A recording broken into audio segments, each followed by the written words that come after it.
Hello, gamers. You're listening to the Short Pause Gaming Podcast. This is episode number 137.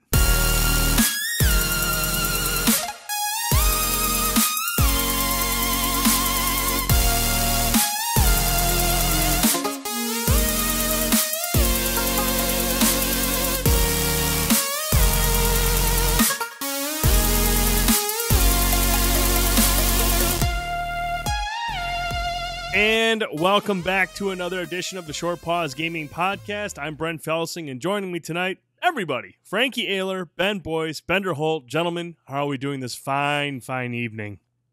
Fine. Super. Thanks for asking. Bender, what are you wearing, and where were you at today, dude? Yeah, if you're not watching the video version, I am wearing my The Coon beanie that I got for my pre-order for South Park: The Fractured But Whole. What's on your t-shirt? Oh, it's Link. That's what I thought. Breath of the Wild shirt. I want one of those. Yeah. And you asked what I was doing today. I went to Comic-Con today, so it was pretty fun. Walked around, looked at all the cool cosplayers. I actually dressed up as Gene Belcher from Bob's Burgers. A friend of mine dressed up as Louise, so we were walking around. You know, a couple of people asked us, stopped us and asked us to take pictures and stuff like that. So it was really fun. I've never really done a cosplay before, so Gene was a simple one. It was just a yellow shirt, and I got a keyboard that I carried around with me, and it was pretty fun. So yeah, that's what I did today. Nice. You had a good time. I got to go to a Comic-Con at least one time in my life. Boys, I know you mentioned there's a couple down in the Detroit area throughout the year. Yeah. Okay. Yeah, the big one's Motor City. Usually happens around May, I think. Okay. So me and you're gonna go to that next year, right? Let's do it, man. I'm down for that. No. I'm down excited. No. I just want to check out the cosplay because Bender, that one picture you sent of Walter Sobchak was absolutely fantastic. I really liked that one a lot. Yeah, And, that guy nailed it. There were a bunch of others. I've got some other pictures I'll have to send you guys, but yeah, there were some really, really good ones. Yeah, it looked really, really good. Did I see a Little Mac picture? I did. There was a guy dressed as Little Mac. Dude, that's awesome. How was Little Mac? Was it pretty good? Yeah, he looks pretty good. Yeah, that's awesome. Absolutely. It's probably the most complicated cosplay to pull off. Oh, absolutely. Absolutely. Seriously, the most complex character ever. But Franklin, let's go with you, man. Not actually a lot of good things. A little overwhelmed with video games right now. Very overwhelmed with video games right now. But yeah, it was great. I spent all day playing Shadow of War and watched some Archer. Oh, I love Archer. Archer's such a good show. I love that show. I'm in the middle of season 3 right now, so. Yeah, that show is one of my favorite animated shows to watch. Archer is just one of the best characters on TV. He's so damn stupid and arrogant, but it's perfect. He's fantastic. It's a great show. And Mr. Boyce, how about you, buddy? How you doing tonight? Doing just fine, man. Good to hear. Ready to chat some games, man. Awesome. Well, let's talk about what we've been playing this week. Mr. Boyce, let's start with you first. We had actually we'll start with both you and Frankie. We had a double header for the Tuesday night Indie Spotlight. You streamed The Mummy Demastered, while Franklin took on Slayaway Camp, The Butcher's Cut. Boys, let's get your thoughts on The Mummy Demastered, which actually looked like a really good game. It was a really good game. It's created by Way Forward, so they've been making games for a very long time. They always make a good yarn for the most part, and obviously they've kind of made their claim in the Metroidvania genre over the last few years with their Shantae series. So The Mummy Demastered is actually it's based on the new Mummy film.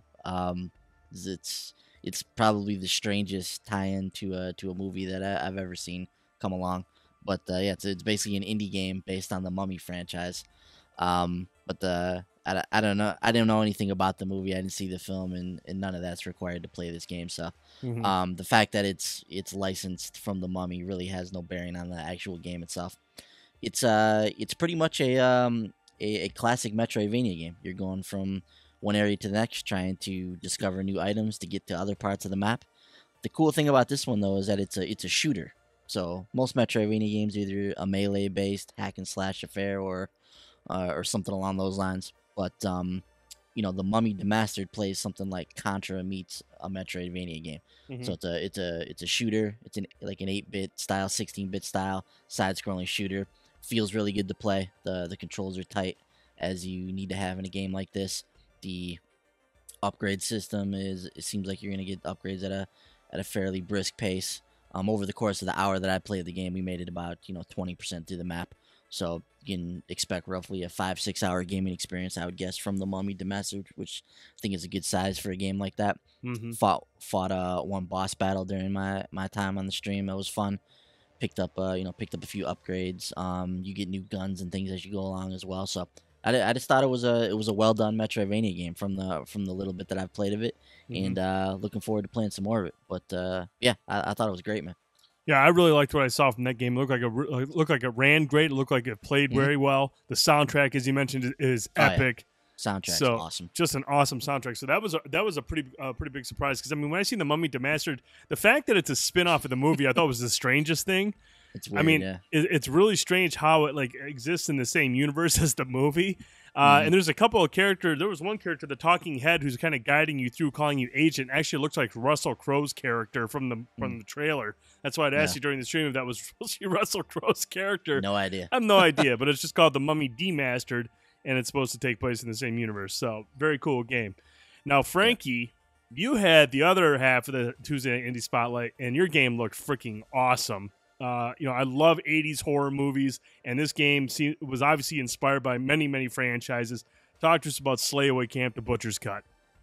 Yeah, so I wasn't too sure what exactly to expect with this game. I just, knew it was supposed to make fun of, like you mentioned, classic horror movies. But it's actually a really cool puzzle game. So you're kind of sliding around these different grids, trying to navigate your way around a board to kill, I guess, counselors or kids or whatever they are. I have no idea. They're just kind of goofy, blocky characters. So all kinds of weird, ridiculous, blocky gore and stuff. You're like cutting people in half with an axe and throwing people in the river, and then an alligator eats them, stuff like that. And Mhm. and it's cool every time you you kill the last character, like it does the Friday the 13th, like and then like the portal opens for you to awesome. end the level. So you play as a bunch of different killers throughout the campaign. I actually ended up finishing this game early this morning. I just got hooked on it. It's great. The stuff I streamed was a lot of pretty straightforward stuff, but as you play more of the episodes, they get a lot more elaborate. You have more hazards in the environment. You get landmines, electric fences. You get these different like enemy types. Like early on, you kind of they're called dumb cops. So they have like a single target in front of them. So if you end up in that target in front of them, they shoot you and you die. Mhm. But you can just sneak up on them and kill them and take them out. But then later on, you get introduced to SWAT officers. The only way you can take those guys out is by turning the lights off, which is a mechanic that gets introduced like in episode 6 or 7. So it's still Mhm. pretty later on that they're introducing new stuff.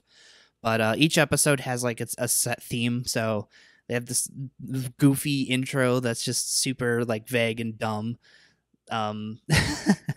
Just if you get a chance to check out the stream, just you'll know what I'm talking about. They just do like this little quick like, and then they died, and just stupid, really stupid, slight intro stuff like that. But yeah, that game is really cool. It's a heavy puzzle game with some really cool horror elements.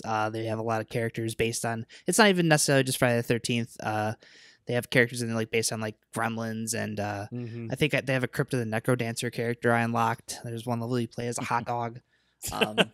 But the main campaign itself is like spoofs of Friday the 13th movies. So it Uh-huh. ends with Friday the 13th Slayaway Camp X Space Camp. So Oh wow. yes, that was pretty cool. There's a couple. I guess there's a couple bonus episodes too. So one of them's a mini game to get coins to buy stuff, which a lot of the trophies are tied to. So I've been messing around with that. It's basically after you finish a level, you get a little like it's one of those little slider things you have to stop in the red zone. It's Mhm. that. So there's a little mini game tied to that. And then there's 3 other episodes based, that are spoofs of other horror movies like My Bloody Valentine 3D. So really, really cool game. It's actually on sale on Xbox and PlayStation. There's a Halloween sale running for both until I think probably Halloween. Mhm. So I think it's $12.74 on Xbox and $13.55 on the PS4. Okay. Weird prices. I have no idea, but I totally recommend it. It's a lot of fun. Yeah, the game looked fantastic. I like how you can use the like kind of the environments to kill some of your targets. You'll chase them, you'll approach them, and they'll run off into the fire. Or they'll fall down a pit. Just a very cool animation style. I like how you can unlock different weapons. It looks like or different kill animations. Yeah. I thought that was really cool. There seemed to be a lot of depth to this game. I just like those types of puzzle games, and plus the aesthetic of the game is fantastic. I really enjoyed that. So really, really good stream. You can check out both those streams on our YouTube channel, Short Pause Gaming. Go right to the Tuesday Night Indie Spotlight playlist, and you'll be able to check those out. Both very good-looking games, very fun games. On Friday night, Frankie, you and I both did a dual stream for the midnight launch party. I played Wolfenstein II, the new Colossus, and that game is really, really good. I played some more today. And again, Machine Games just has this incredible ability to take a character like BJ Blazkowicz, a one-dimensional Nazi killing machine from the 90s. None of the games from the 90s that I ever played ever had any kind of depth to the story or the character. You're there to kill Nazis, and so be it. And Machine Games has built on what made the first one so good so far. Anyways, I'm about 3 or 4. I think I'm 4 chapters in now, and Wolfenstein 2 is more of the same, and it's even better. I mean, the voice acting, the performances from the characters, not just Blazkowicz, but even like the supporting cast. Everyone is on top of their game early on. And that's just something I really, really appreciate. And kudos to Machine Games to seriously flesh out a character, flesh out a universe, adding a meaningful story with characters you really enjoy. Dr. Engel, I can't remember her last name, the main protagonist that we saw early in that stream, is an absolute terror of a villain. I mean, seriously, she is. There were multiple times during that stream I'm like, I just want to kill this lady like right now. She does some horrific stuff at the start of that game, and the way she acts about doing it is terrifying. And you're just like, wow, this is deep. And what she does to one of the characters and its effect on BJ Blazkowicz and his crew, it's just Machine Games has just done a fantastic job, and I really appreciate their efforts in doing that. And I can't wait to play through more of it. But really, really enjoying Wolfenstein 2 so far. Nice. Sweet. I'm jealous. Which path did you pick? I started with Wyatt. I saved Wyatt at the beginning because that's who I saved at the end of Wolfenstein, the first one. So I went through that same process. I'm just trying to continue everything going forward. But it's kind of cool at the end, at the beginning of Wolfenstein 2, there is a like kind of a last week on Wolfenstein where it breaks down the first story. So the first story's campaign. In case you didn't play it, you kind of get caught up on the important details. But just a great game. Like I really think you guys should play it. Exception of Bender.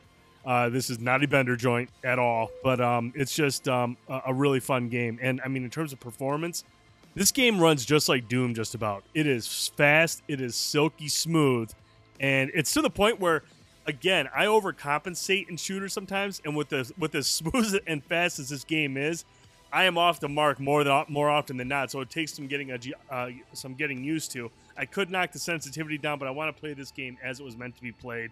And like I said, early on, impressions are very, very strong.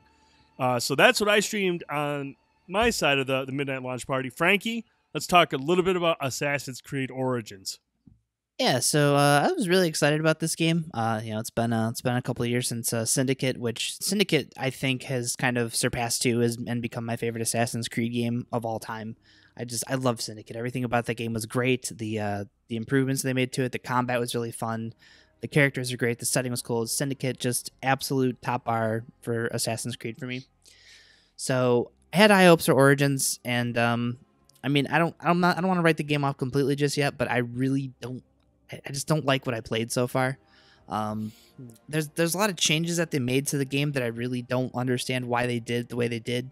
The big ones with the combat, your classic Assassin's Creed, you're mashing, square, and Syndicate had even kind of played more along the lines of like an Arkham Asylum, so it was much more fluid. Mm-hmm. This it kind of has someone told me it's actually the same fighting system that's in For Honor, which I don't think that was the case, because I remember that being a lot more like you're moving and like trying to defend and block stuff, but this is more of like a Souls combat scheme. And it's really just rough. It doesn't flow right. Like you have to dodge with square, which is really weird to me because I'll keep hitting circle or X, and like circle puts you into your stealth crouch. X is just kind of jump over things, which you would assume would dodge too, right? I mean, that would make sense to me, but no, you dodge with square, and it's so like clunky and hard to fight people. I really just can't get my mind around the combat in this game. On top of that, you have a bow and arrow, which is really cool, but when you're kind of going to use it, like you slide around really fast and enemies are kind of sliding around too. Like it's just really weird. So I have no idea what brought this change on, but I really don't like it so far. I've talked to a couple other people who are kind of coming to terms with it after playing it for 5-6 hours, but I got about 2 hours into it now, and I don't like it at all. Outside of that, though, a couple other things that changed. You're kind of like always like in a perma run state now, which is nice because that was always one of the problems I had with Assassin's Creed was you'll be running, you'll accidentally like start climbing something you didn't mean to run into. So that's kind of helped with that a little bit. It's still kind of awkward trying to climb down things. So I don't know. There's just a lot of weird new tweaks that I have to get over. I'm playing on the PlayStation 4 Pro, and I don't know if you could tell on the stream, but the cutscenes in the game are really stuttery. I don't know why, but there's a lot of pan shots that are kind of, that you can see a skip in them, and the story so far just doesn't. I don't even know I was playing as Bayek when I started playing the game because the way they introduce him, you can't tell if that's a good guy or a bad guy. So I had no idea that was even him right away. But I don't even know. I really don't even know what's actually going on in the game. I don't know why I'm, hunting down these people. Like it hasn't explained anything yet. So yeah, I don't know. So far, it's just not a good first impression.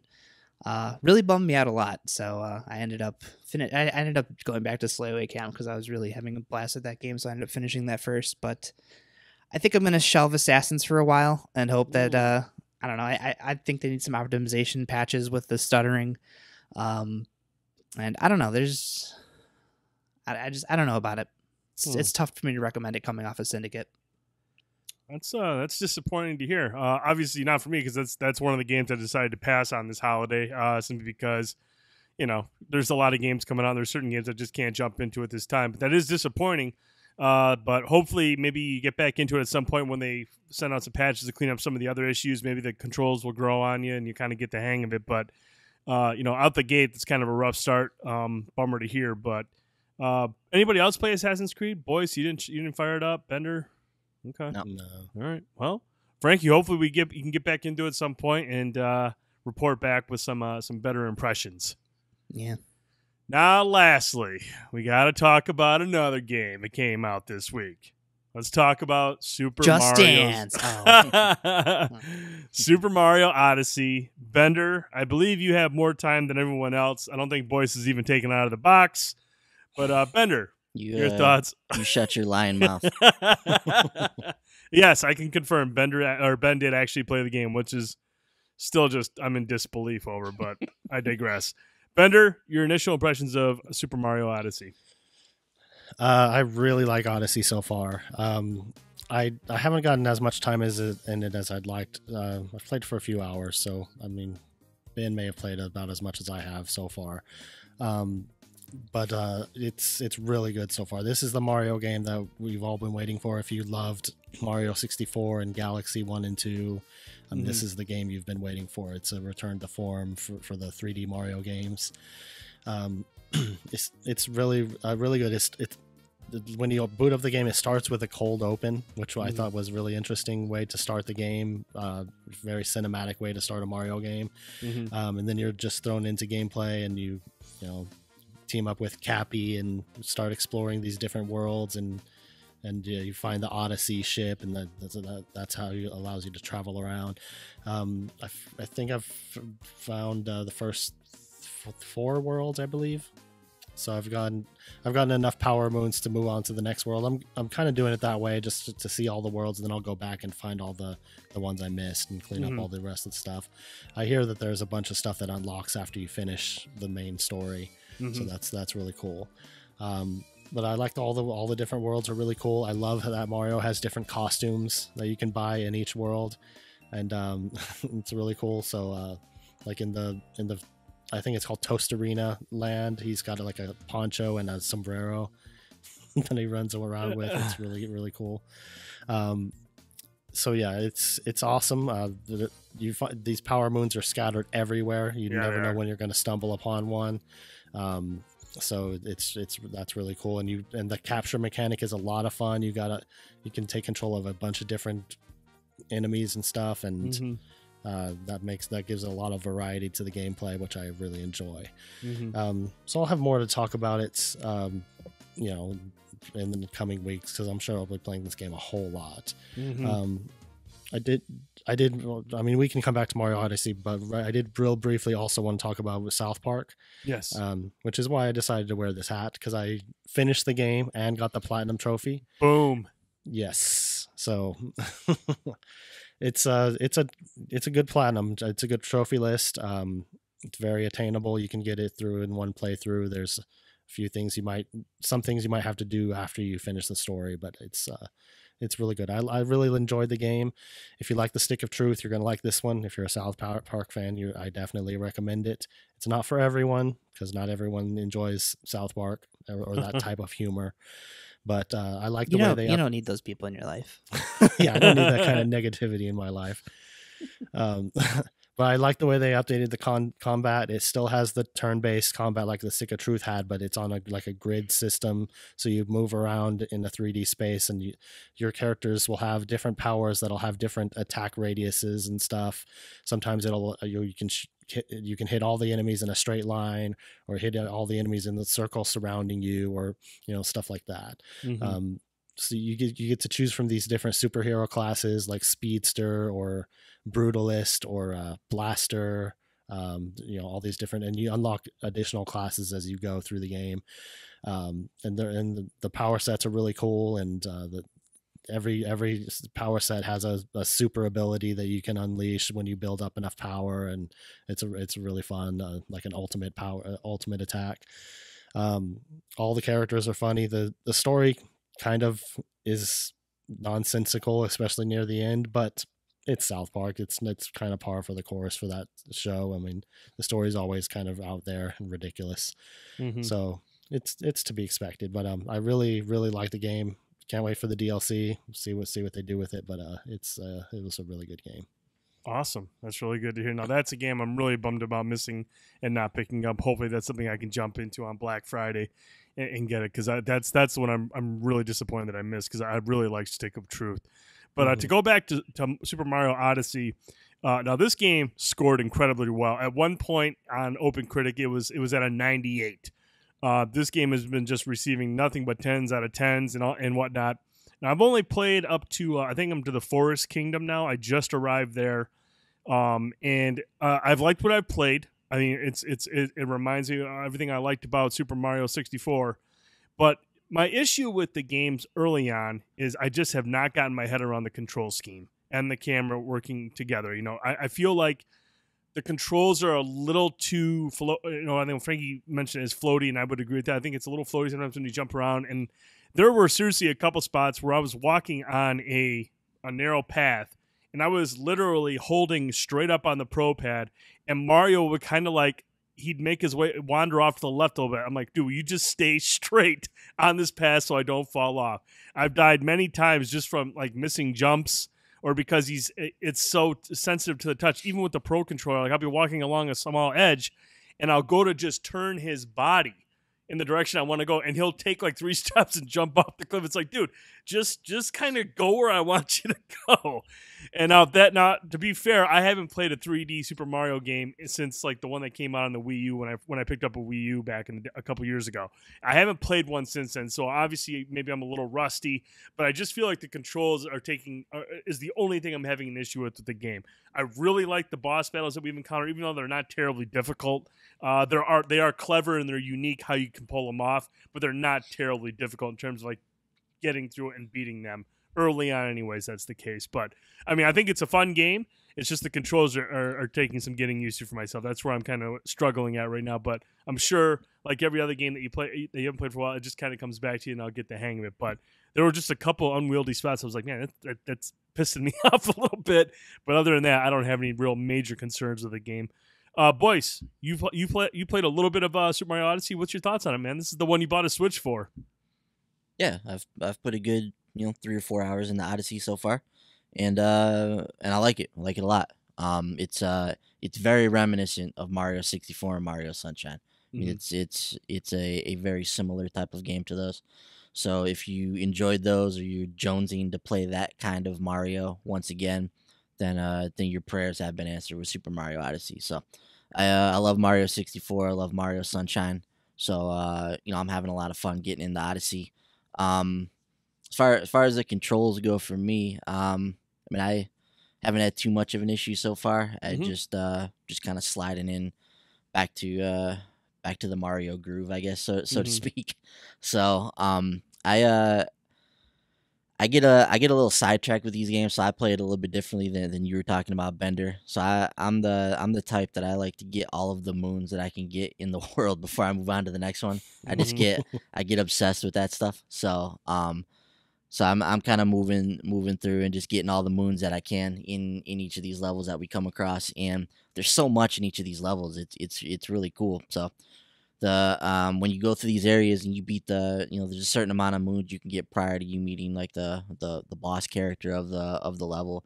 Once you defeat the boss character, then a whole bunch of other moons open up into that stage. So there's all these new things that you go and explore in the level, and then there's tons of moons that I haven't even seen or can't even get to yet that I'm assuming will open up later in the game as you continue to go through the story. So there's really a lot to explore, a lot to see in Mario Odyssey. I think this is exemplified in the very first level that you get into in the Cap Kingdom, when it drops you into like the tutorial level or whatever. There's a lot of stuff you can do in there. There's a lot of coins you can find. There's a lot of little things that you can figure out how to do just by exploring that one little area there. And I think that was a good way to start the game and just be like, oh, okay, so there's a lot of little things that you're going to be able to figure out, that you're going to be able to explore and understand when you play this game. So I thought it was a good way to introduce that concept through that very simple first level there. But yeah, I like you said, Mario was the game I was looking most forward to with the Switch. So I'm having a lot of fun with it so far. My issue with Mario is twofold, and some of this is not the game's problem. First and foremost, I'm gonna dedicate this segment to our good friend JD from the Play and Listen Gaming podcast. But the Joy-Cons absolutely suck, man. They're just a terrible controller. All right, they are seriously the worst controller to play games with. I feel like they're terribly uncomfortable. The sticks are terrible. The buttons are small. And it's just like I'm trying to play Mario in handheld mode, so I spent some time with it in handheld and on the TV, so I could get a feel for how the game played. And while it's cool to play Mario in handheld mode, it's not comfortable playing on the Joy-Cons. Any game that requires you to use both of the analog sticks is just not comfortable to play in handheld mode with the Joy-Cons. They're square design. It makes my hands cramp up as well. So it's just so that it sours that experience. Then on top of that, the other issue is the motion controls in the game. There are things you can do in this game that you can only do with motion controls, and they don't have button prompts for that. So that's a problem. When you're playing the game in handheld mode, you're shaking the Switch around. You're like moving it up and down. You're shaking it around, and it's not comfortable to do that.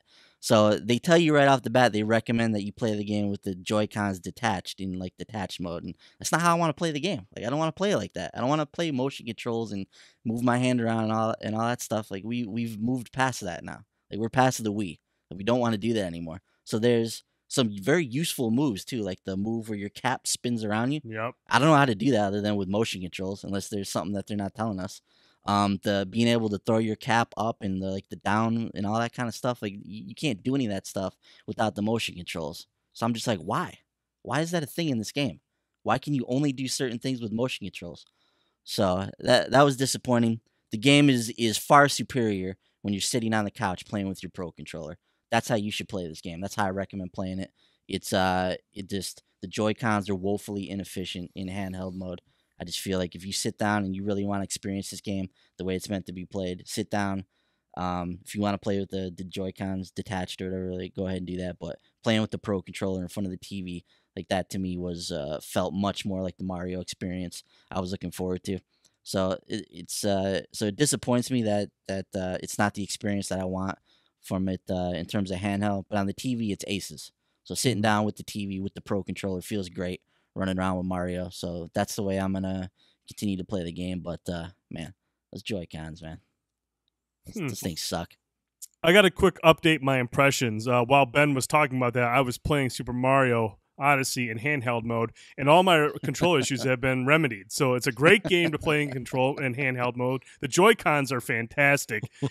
Just that is the definitive way to play Super Mario Odyssey. So Joy-Cons separated, you'll have the best experience ever. There you go.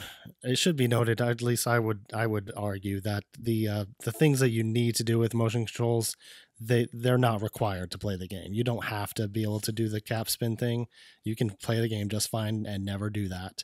So, I mean, I can see why it would be useful to want to do that, but I mean, it's not something that you have to be able to do. You're never going to be required to do that throughout the game. Another point I wanted to make was just Brent was talking about, the bosses are kind of easy. And that's something I've seen and read about in some of the reviews and stuff as well, that people are talking about the difficulty is not super tough.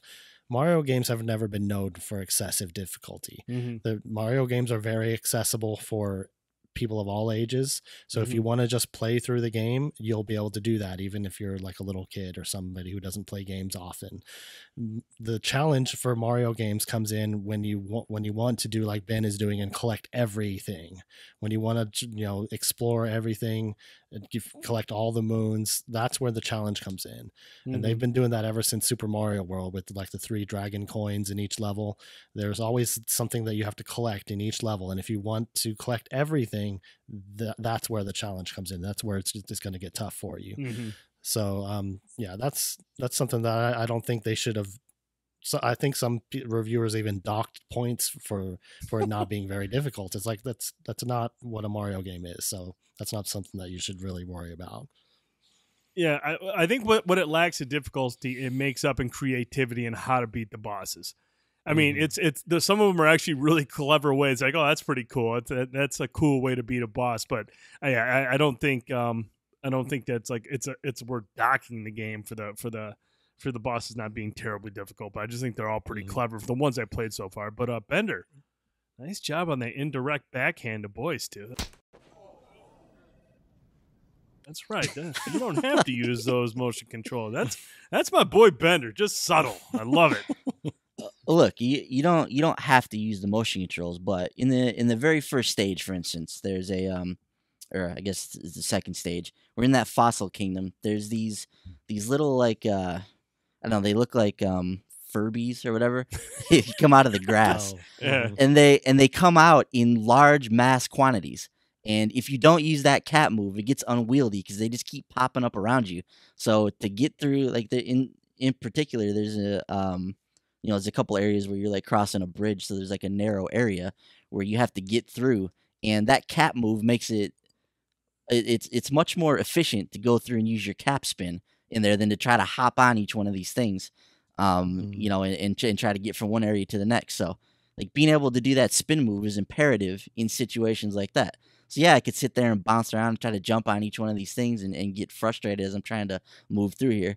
But I have a move at my disposal that I could just spin my cap around and I could just move through there efficiently. And I can't do that unless I'm using motion controls, which is annoying. Yeah. Bender, it sounds like he wants a fresh one, dude. Sounds like he wants a fresh one. No, you're right. I mean, it is kind of lame that they force the motion controls for certain things, but I don't know. It's not really a huge deal for me. It's not a deal breaker. Man up. Excuse me. Get good. Oh, goodness. Sorry. Oh, Tickle on my throat. It's that winter weather, dude. It's getting cold here. No, those are our impressions of the games that we played this week. A lot of games came out. The reviews for these games have been through the roof. Obviously, we all have different various opinions of these games, but we want to hear your thoughts on the big three that came out this week. We had Super Mario Odyssey, Wolfenstein II, the new Colossus, and Assassin's Creed Origins. We want to hear your thoughts on it. Sound off in the comments below. Let us know what you like about the games. Let us know what concerns you have with it, or write us an email, podcast@shortpause.com. We'll share it on the next episode. But we want to hear your thoughts on the games, so make sure you sound off in the comments. Guys, let's get into the new releases. There's only one game that comes out this week that really matters. Franklin, take us through the new releases, buddy. Yeah, for sure. So before we get to that game, we're going to start on the PlayStation. A couple things we missed last week.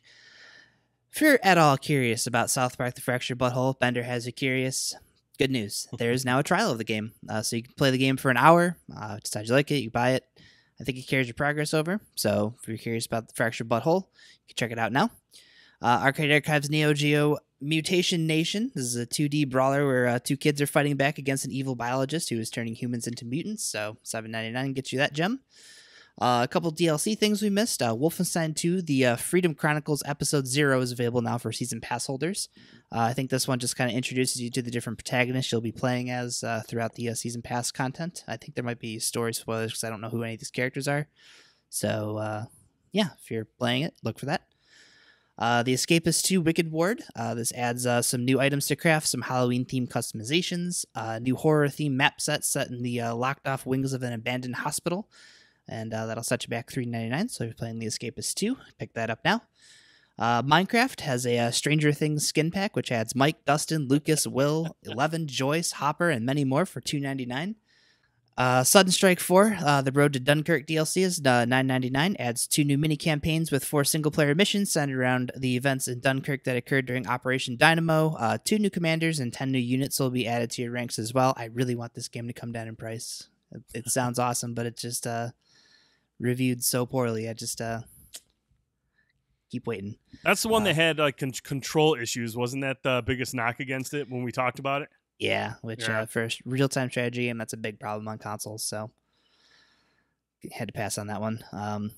Lego World's Monsters Pack is a Halloween-themed add-on for a Lego's take on Minecraft. Infinite Minigolf's Hangar 37 DLC is a free download that adds 4 new tournaments with 108 new holes set in the intergalactic spaceport. It also adds some sci-fi-themed customization items for courses that you want to make and some sci-fi-themed avatars. Friday the 13th. We're Halloween, so of course Friday the 13th is going to have some Halloween stuff for you guys. The Halloween costume pack's $1.99. I think it adds 10 new outfits for the different counselors. I like how they added this. The Jason Part 4 skin now has the Kill Splitter pack, so that adds a new animation for if you're playing as the Jason Part 4 Jason. And this last thing, not really so much a DLC thing, but Dying Light is running an event called the Outstanding Super Crane. So this runs until November 1st, but what this does is it removes the cooldown on the grapple hook, so you can essentially traverse the city Spider-Man style. So there's a community challenge live now to kill 10 million enemies. You'll get a bounty skin pack for that, and there's an individual challenge to catch 5,000 enemies with the hook to obtain a gold tier weapon. So as far as this week, Brent, Call of Duty World War II will be deploying on Friday. Of course, as the name implies, is going to bring us back from orbit to the gritty battlefield of World War II. Perfect. Story, this one kind of has like a Band of Brothers vibe to it, which actually looks really interesting to me, which I tend to avoid Call of Duty games because I never play them. Hate the multiplayer a lot, but this actually looks like it's going to be a really stellar campaign. Multiplayer, of course, is returning to its roots, so you can expect your boots on the ground action across many iconic locations, and if you're a fan of co-op, Zombies, of course, will be returning with a brand new story mode. So, Brent, our resident dude, bro, I know we're bombarded with games right now, but where are you at with Call of Duty? You in on Friday? You gonna have time to play it this weekend? Dude, I've been on Call of Duty since day one. I'm a day one person every year, and the fact that this one is returning to a World War II setting is the most appealing thing for myself. I played the other games and I appreciated the campaigns and whatnot, but I grew tired of the wall jumping and the just all that futuristic stuff. That stuff is cool, but it's done a lot better in other games like Titanfall 2 and whatnot. So seeing them return to their roots, kind of following Battlefield, what they did last year, I'm really excited to jump into this. Like you said, the Band of Brothers vibes I'm getting from this story. Look, it sounds really, really good. I'm sure the campaign will be epic. It'll be high intensity, lots of stuff going down. I am also very intrigued at jumping into the zombies mode. I really want to see what this one's about. It sounds like it's going to be much different than what we're used to from like Treyarch and those guys. So I'm really interested in checking out the zombies mode and see how much different and what they're doing with it this time around. Nice. Ben, I know you mentioned before that you were kind of hoping to set aside some time. You gonna do that this weekend? It's gonna be a day one pickup for you as well. Yeah, I do plan to pick this up on Friday, and I'm interested in the game too. I have a feeling the single player is probably gonna end up being kind of cheesy when it's all said and done. But but it does look like it could be an interesting campaign, so I do want to get in there and experience that. And I am interested in the zombies as well. I participated in the multiplayer beta and just got my ass handed to me as usual. So I'll be straying away from the multiplayer portion of this game. But yeah, really interested in the campaign and really interested in the zombies portion of it. Also the co-op part of this game. I want to experience that and see what it's all about. So yeah, there's a lot of interesting stuff with the game. You know, I like the direction that Sledgehammer's going with some of the stuff that they're planning to do with this game. So yeah, I do want to pick this up on Friday and hop into it. Yeah, it looks cool. I'm actually really contemplating going out and picking it up. I really shouldn't because I know I'm not going to find time to play it, but this game looks like it's going to be really cool. Bender, I know you're a massive Call of Duty fan. I know you're also a massive fan of the Star Wars PlayStation 4 Pro we saw unveiled last week. What do you think of the PlayStation 4 Slim that's coming out on Friday? That sweet camouflage one. That's got to be the ugliest thing I've ever seen. It's Man. so bad. It's so, I don't know. It's so lazy. It's just a lazy design. Yeah, lazy. That's a good word for it. So if you don't have a PlayStation 4, you're looking to pick one up for Call of Duty, look for that thing on Friday. Cancel pre-order. Don't want to get made fun of. Need a companion to my white PS4 Pro. Right. Not that one. Cool. So is anyone, Brent, you plan on streaming this if you pick it up? Yeah, I ordered it physically because, Steelbook, but I'm hoping I'll grab it over at midnight and then hop back over here. Probably around 12:15 I'll probably fire it up and just play through the opening mission or two. Cool. Awesome. Yeah, I want to check that out, so I'll definitely be in the chat if you fire it up. Yeah, just make sure you follow us on Twitter at The Short Pause. We'll tweet out links of when we go, every time we go live on any of the channels that we have. But yeah, I definitely plan on streaming this Thursday night, Friday morning. I would say it won't start until about 12, maybe 20 after 12, but it'll be sometime after midnight, and we'll stream it for about an hour. Sounds good. Cool. Up next, Steven Universe, Save the Light. This is an action-adventure RPG with some turn-based battles based on the Cartoon Network show. Ben, do you have any... You know anything about Steven Universe? I don't know a whole lot about it. I've heard some great things about the cartoon. It's actually one that I've been meaning to check out. But I think Save the Light looks awesome. Art style is incredible. It looks like a great interpretation of the cartoon. They got some high quality voice talent. The people who make the cartoon are involved in the creation of this game. Mm-hmm. So yeah, this one looks like a ton of fun. The fact that it's like an RPG as well. Just yeah, this looks like a cool game. I'm considering this for the indie spotlight this week. Nice. Yeah, it does. This looks like an episode of the show, I would imagine. Nice style to it. Yeah. Bender, you Steven Universe fan? I've never actually seen it. I'm aware of the show. I've seen commercials for it and stuff, but I've never actually watched the show, so I don't know. Yeah, that's where I'm at too. I've heard of it. I have no idea what it is. So that'd be a nice one to see you stream it, Ben, if that's one you end up picking. Hack GU Last Recode is a Friday release. So this is actually a remastered collection of 3 PlayStation 2 titles in the Hack series, Rebirth, Reminisce, and Redemption. There's also a 4th volume that's being added to this called Reconnection, which is new content for this release.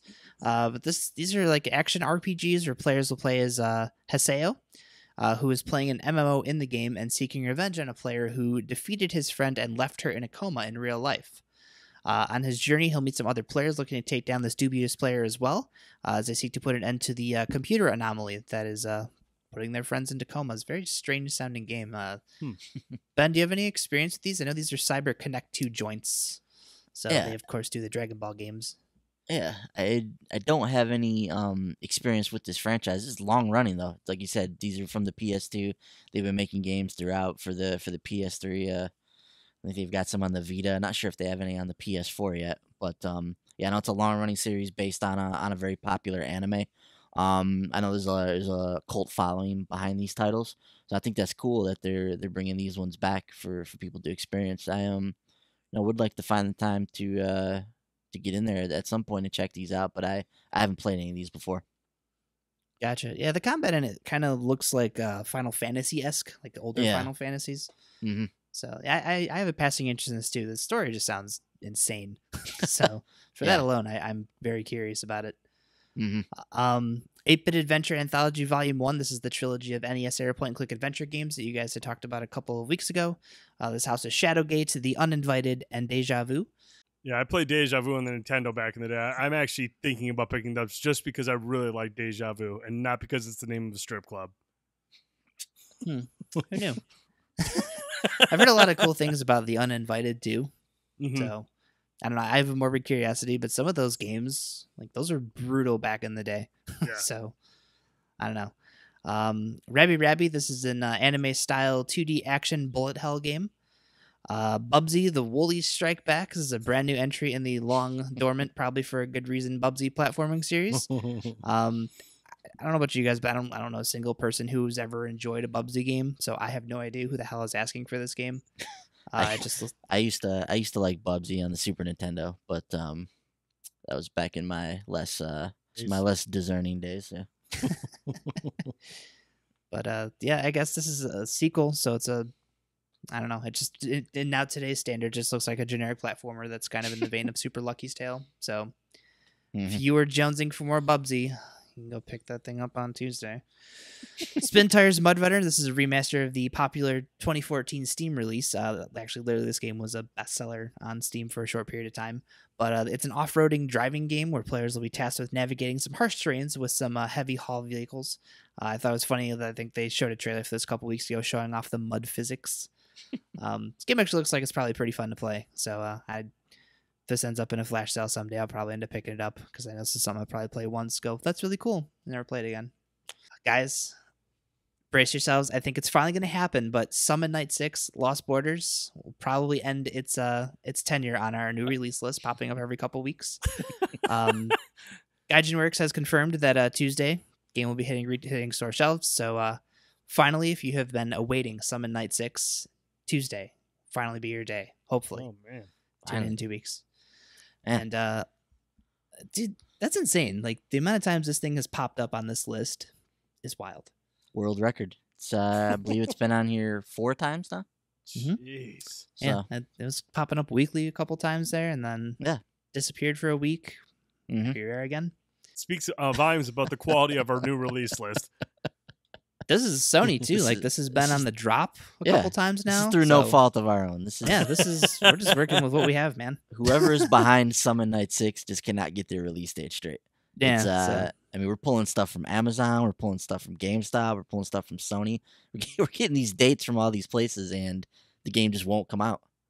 Yeah, but maybe now it will. Who knows? Tune in next week to find out. Lastly, rounding out the list, for retail fans out there, Tricky Towers is getting a retail release available on Friday for $20. Onto PlayStation VR, there's no new releases coming this week, but there was a free update to Job Simulator Infinite Overtime. So it's an endless night shift mode. So you're doing a bunch of different tasks. So there's some new tasks for you to do as well throughout a never-ending night shift, just like real life. Title also saw a price drop and will now retail for $19.99. So if you have not picked up Job Simulator, not a bad price. Easy platinum trophy. On the Vita side of things, Summon Night 6 probably coming out this week with the PS4 on Tuesday. Pax Nora, this is a turn-based card battle title that's been on the PlayStation 4 for a while now. Rabby will be out on the Vita this week. I don't believe it's cross-buy. Haven't found anything confirming that it will be, which is kind of a bummer. And Sokoban Next, this is a 3D cube-based puzzle game they'll be releasing on Wednesday. On the Xbox, before we get into the new releases, they have announced the games with gold for November. So on the Xbox One, you can expect Trackmania Turbo, which will be available from November 1st to the 30th, and Tales from the Borderlands. I feel like this has been available through everything, literally, at some point. That will be available from November 16th through December 15th. Back-compatible 360 titles of the month will be Nights into Dreams from November 1st to the 15th, and Deadfall Adventures will round it out from the 16th to the 30th. Quick round of horn. Brent, what do you think? The only thing I'd be even remotely interested in grabbing is Tales of the Borderlands. Trackmania is awesome. Is Trackmania good? Trackmania is awesome. I love that game. It's a lot of fun. Well, it's kind of a more like a arcadey, like just these really goofy tracks. So it's a lot of time trial stuff, going for gold, silver, always trying to best times. It's a lot of fun, really addictive. All right. Well, I guess I'm gonna get 2 games this week then. You should. Yeah. I don't know how the multiplayer works with Trackmania because it's really confusing. A few times I mess with it because I think it's ghost times. I don't know if there's any actual like real time multiplayer, but still a really fun game. Bender, anything catch your eye on here? I don't know. I might try that Trackmania. Sounds like it might be pretty cool. I think you would like that game. It's a lot of fun. Yeah, and for me, it's Deadfall Adventures. I've always wanted to play that game. I just know it's a really popular adventure game. And I think it came out on the PS3 like towards the end of the console's life cycle. So I never got around to picking it up, but heard really cool things about that. So I'm looking forward to finally trying that one out. They announced some new additions to Game Pass that'll be coming in November as well. Some pretty big ones, headlined by Metal Gear Solid 5: The Phantom Pain. Also joining the service next month will be Resident Evil HD, Halo Wars Definitive Edition, Oddworld New and Tasty, The World of Van Helsing Death Trap, Mega Man 9, and Skyforce Anniversary. So if you're a Games Pass subscriber, look forward to those. Brent, do you have Game Pass? I didn't go with that. You're getting an X, right? I am getting an X. You gonna try out your Game Pass? Well, actually, I think you get a free trial if you're a gold member anyways. If you do, I'm not sure about that, but if it does come with it, I will try it out and check out the quality of it. Nice. Yeah, I'm kind of curious about it. I mean, I'm probably never gonna actually play anything if I buy. That's how it's gonna go. I'm gonna subscribe and never play anything. Right. But yeah. So it's pretty cool additions for the month. All right. So on to the stuff that we had missed. A lot of stuff actually. On Tuesday, the original Xbox games backward compatibility for the original Xbox has gone live. 13 titles popped up, which we'd only heard of Crimson Skies before. But the other titles are The King of Fighters Neo Wave, Blood Rain 2, Red Faction 2, Sid Meier's Pirates, Grabbed by the Ghoulies, Fusion Frenzy, Psychonauts, Dead to Rights, Prince of Persia: The Sands of Time, Black, Star Wars, Knights of the Old Republic, and Ninja Gaiden Black, which is also available on the Game Pass right now. Spender, I want to come to you first. I don't know where you're at with like original Xbox backwards compatibility, but I know you're a big Star Wars fan. Can't imagine you haven't picked up Knights of the Old Republic yet. I haven't yet, but I definitely am going to.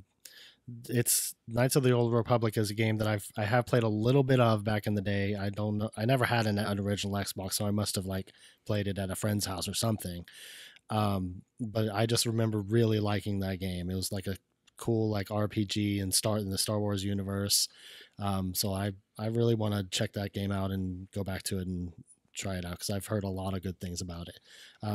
As far as everything else in the original Xbox library, I don't know much about it, so I'll take those as they come along. I'll see which ones I'm interested in. But when I heard about original Xbox backwards compatibility, I was like, that was the first game I thought of was Knights of the Old Republic. So I'm glad they started with that one, and I'm looking forward to jumping into it.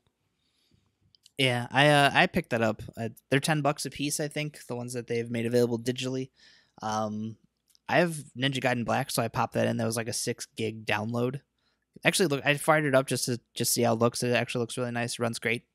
It's really cool seeing like the original Xbox startup logo too. So that's really cool. Brent, what about you? Is there anything on here that stands out to you? Black. That game was awesome back in the day. I absolutely loved that game. It was such a good shooter. I loved how they took so many scenes from like so many iconic movies and kind of created it into the levels. That game is super, super fun. I loved Black. Yeah, I've always heard that game was cool. I think it was the Need for Speed developers too. I want to say it was Criterion that had something to do with it. Yeah.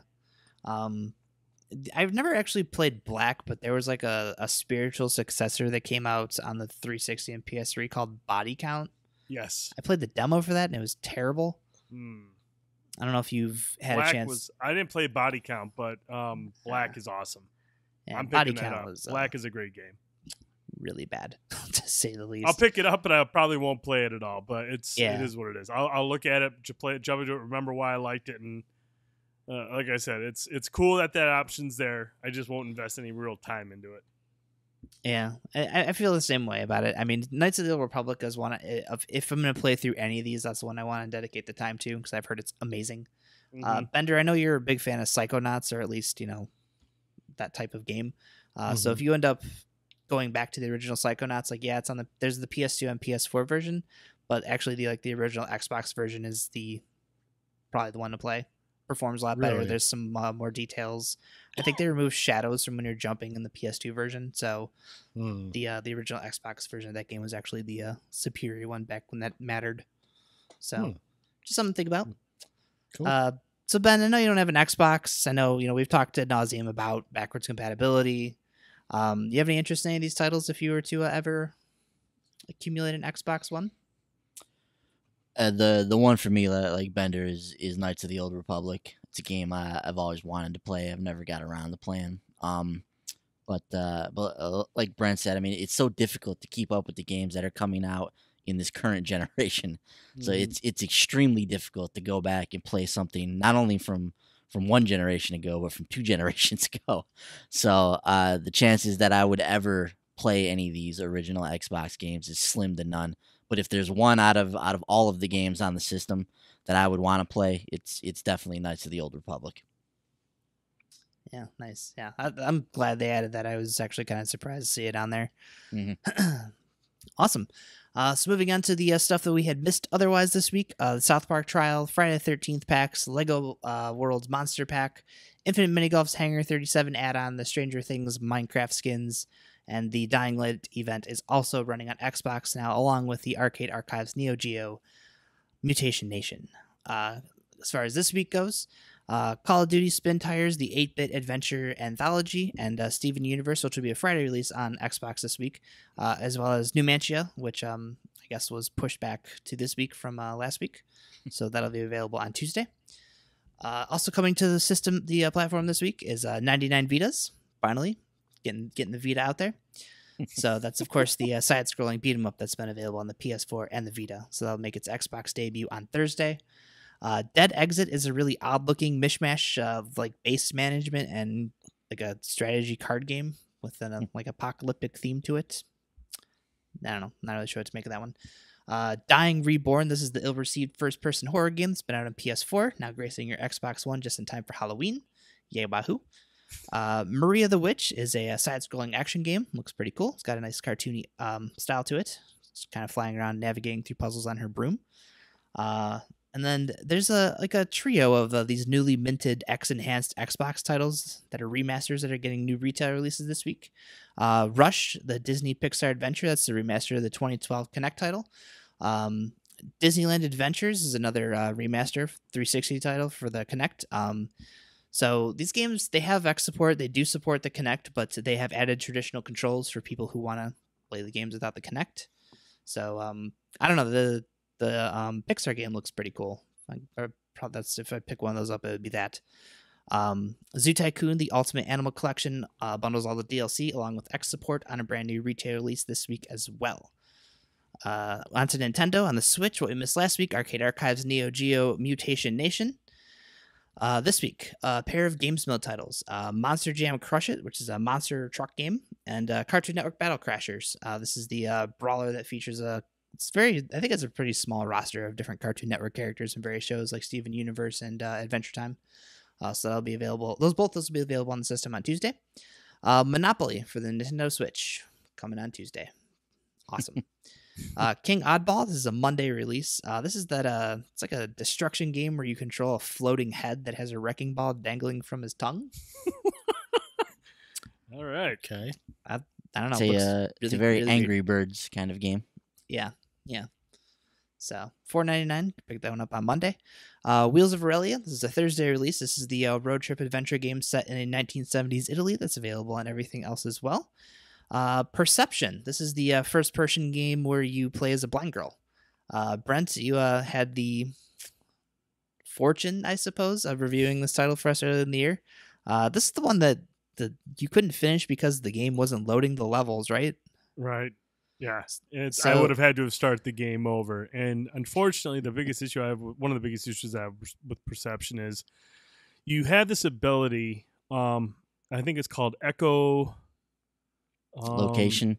echolocation, where obviously your character has a cane that she's walking around, and as you tap the floor, it kind of sends out like this sonar image that you can see what's around you. And unfortunately, that sound I've heard what a cane sounds like when a blind person is walking by. It's very subtle, but it's enough where they can kind of feel it, and it's just taps. In this game, it seriously sounds like someone's banging two trash cans together. And after a while, it just you have to keep doing that, because obviously if you don't keep doing it, you can't see where you're going in the house. You can't see where places to hide are appearing. There's barely anything you can see. And seriously, after about an hour of just constantly banging away, I was just like, I can't take this game anymore. And so I had to take breaks and breaks and breaks. And then finally, once I got to the final chapter, the level wouldn't load. And the only way I was going to be able to play through it completely to the finale would be to start over. And there was just no way I was going to be able to sit through that again. It was a cool idea. It's a cool, novel idea. I dig the research that the developer put into that game. Echolocation is a theory, and there's some cool videos out there of how people explaining how echolocation works. Obviously, it doesn't work like it does in the game exactly. It's a video game, but it's just the execution of the game. And considering it has developers who worked on BioShock and a couple other games, it was disappointing that this game just really didn't have anything going for it after about an hour and a half play. It was just one of those games where it was just grating to play, and it was a missed opportunity as far as I'm concerned. That's a bummer. That game looked really cool, but Mm-hmm. so if you want to take your chance on it, that'll be available on Tuesday on the Switch for $14.99, coming in significantly cheaper than when it launched. I think it was like $22.99 when that game came out. So Mm-hmm. bummer. Didn't miss anything on the Wii U last week. So to the 3DS, what we missed last week, Halloween Night Archery. This is a $1.99 new 3DS family only eShop title. Whew, pushing the boundaries with this one. This week, the new 2DS XL Pokeball Edition will release on Friday. Wow, I'm kind of sad I didn't wait another month to get a 2DS. I actually kind of want this. I don't know why. I just really want it. It looks really cool. Creeping Terror. This is a 2D side-scrolling horror game published by Access Games. It actually looks like a 2D like Silent Hill type of game. Looks pretty cool. So look for that on Tuesday. Phil's Epic Philipix Adventure. This is a Thursday release. The latest of the I guess they're like Sudoku-esque puzzle games. You complete a puzzle and you reveal a picture. So that's all we know about. So I'll do it for the new releases. Thank you, Franklin. We really appreciate you going through the new releases. Lots of good stuff. A lot of interesting smaller titles coming out this week. But all right, well, hey, let's get into the news. Now, the first story we're going to talk about is just kind of a follow-up to what we talked about last week. Obviously, Visceral Games has been closed. The Star Wars project they were working on has all been canceled. But this week, Kotaku came out with another story, a great story. I mean, it's not a great story in terms of its, the tone of it, but great work by Jason Schreier as usual. And he basically had a story up there writing about the collapse of this game and everything that led up to it, and shined a little bit more light on what happened behind the scenes. Boyce, let's kind of go through this story and just kind of pull out some of the points that stand out to you, man. Yeah, like you mentioned, Brent, just an incredible story here of the collapse of Visceral, and it's so interesting when we get a peek behind the curtain of video game development, especially these big like AAA projects, and to read about the story of this game over the last like 2 or 3 years is just amazing. Some of the stuff that was going on here. And it's if you, like you said, if you have not read the article on Kotaku, definitely go over there and read it. It's very long, So it's a big meaty story that really gets into the nitty gritty of what happened with this. There's tons of eyewitness accounts. So there's lots of just firsthand quotes and things of what went on at the studio during the time that they were developing this Star Wars game, and it's an incredibly interesting read. If you're at all interested in this industry or the industry of video games outside of just playing them, and you want to know like what goes on behind the scenes, like go check this story out and read about it. It's there's some crazy things that go on. So I'll do my best to kind of sum up what was happening here. We'll get your guys' thoughts on it, but just right out of the box here. Jason writes early on in his piece that over the past week, I've talked to nearly a dozen Visceral employees who worked on Ragtag. Ragtag is the code name for this Star Wars game. That was the code name when it was at EA and Visceral. All of whom spoke anonymously because they did not want to risk damaging their careers. I've also spoke to several of the developers who are tangentially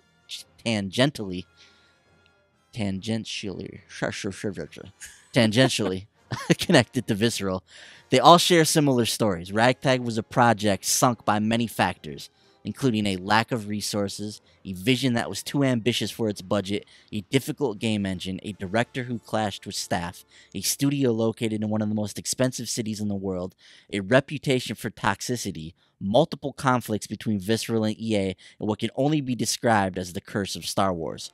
Some say that EA was never quite committed to Ragtag, in large part because it represented the type of game that the publisher has mostly abandoned. A single-player, play-at-once game that would need to sell millions just to break even. Yet Visceral's problems had deeper roots. It felt like we were always under the threat of closure, said one former employee. It was a really unhealthy place.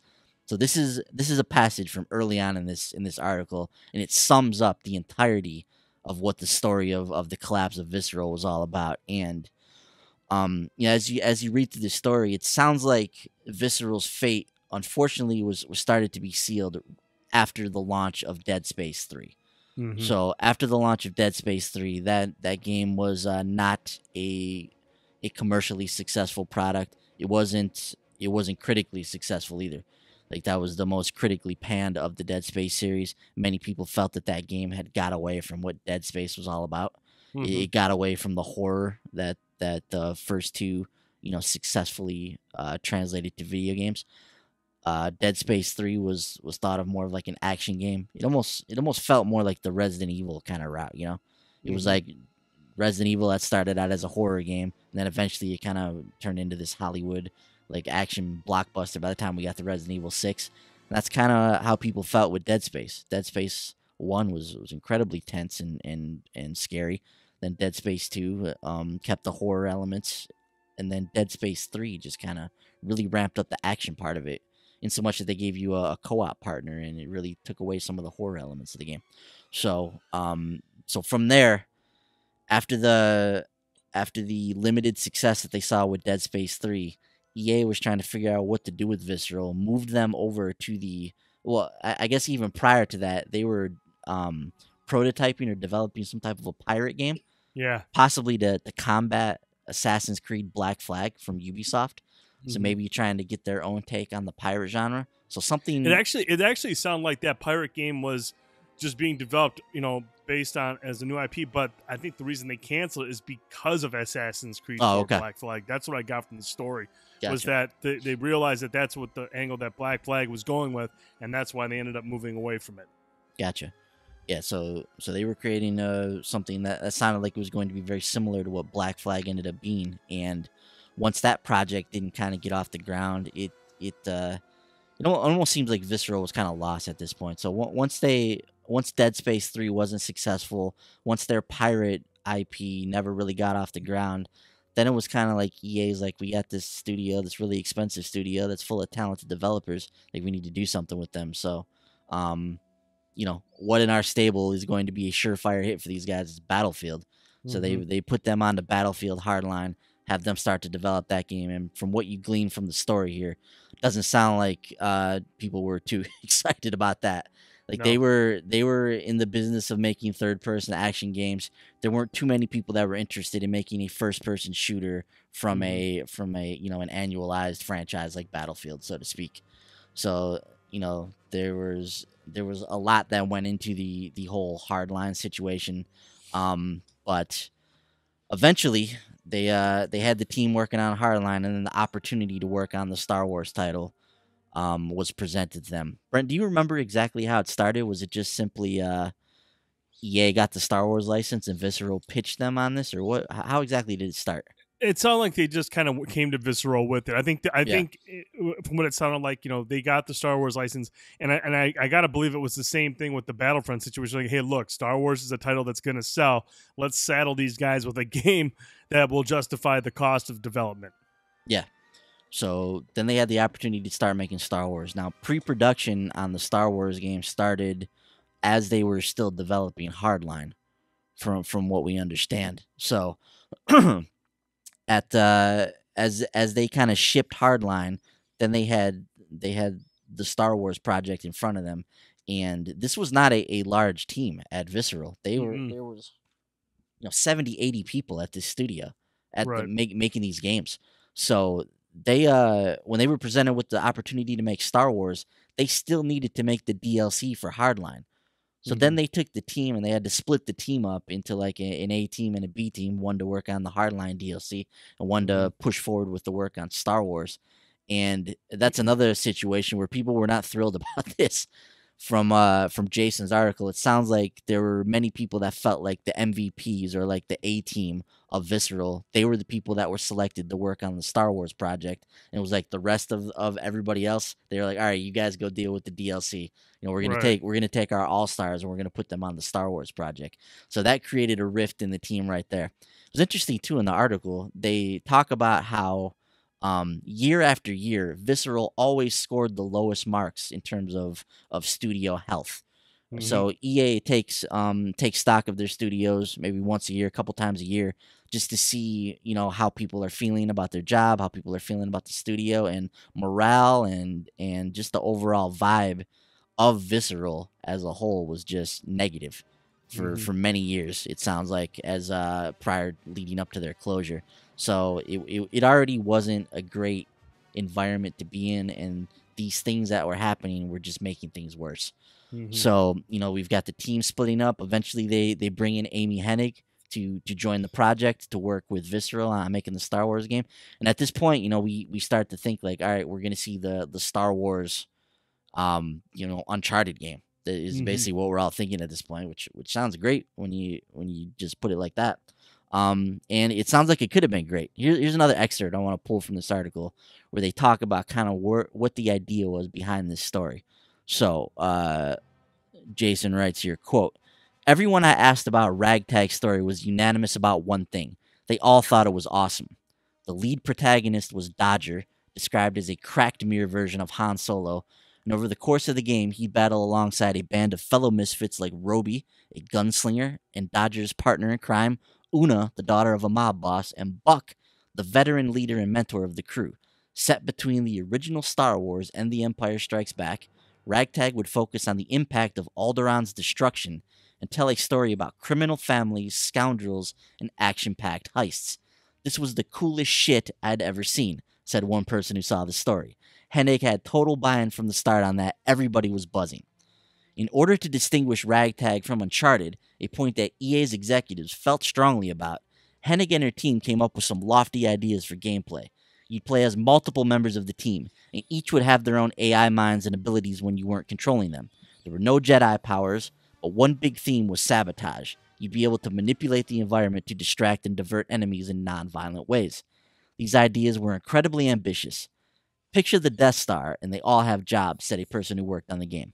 One stormtrooper was on a command unit, moving boxes around. Some guys would be droids. It was supposed to be set up so it was all real, and it felt like they had jobs to do.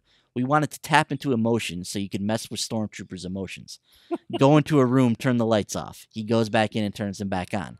Then you turn them off again.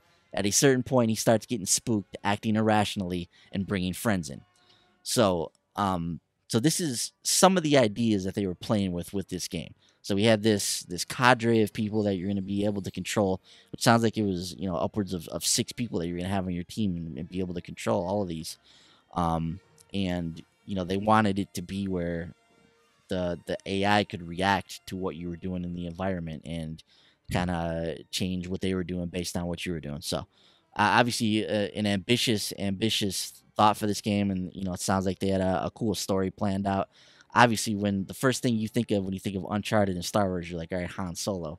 That's Han Solo's kind of like Drake. So so it made sense that the lead character they were doing in this was a scoundrel or something along the lines of Han Solo with this game and in this character of Dodger.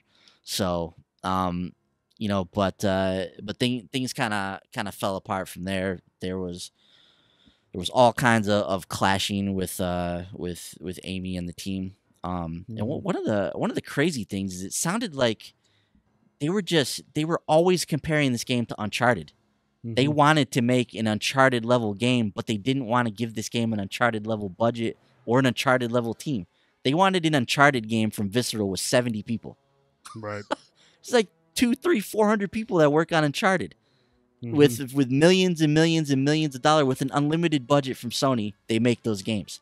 So now they bring Amy in and they're like, well, we got Amy Hennig. She's an Uncharted veteran. We want you guys to make the Uncharted Star Wars game that we want, but you got to make it on our budget. You got to make it with this team. And it just wasn't possible. So this is one of the other things. So also from the article here, one of the big issues was where they lived. Expenses in San Francisco were so high between salaries and rent and cost of living that by one source's estimate, each employee could cost over $16,000 a month.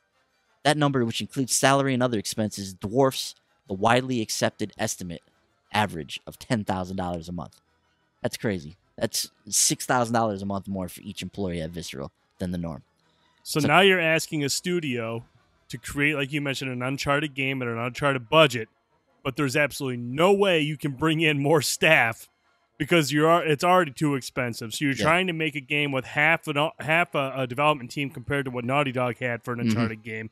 Yeah. And you're trying to push this hugely ambitious project that has everything that you've talked about.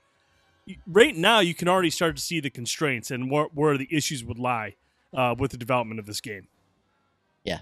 So, I mean, this is just, the issues are compounding here. So, compared to EA studios in cities like Vancouver, Montreal, and Austin, all of which offered tax benefits to video game companies, Visceral was way too pricey to maintain a staff as large as they needed.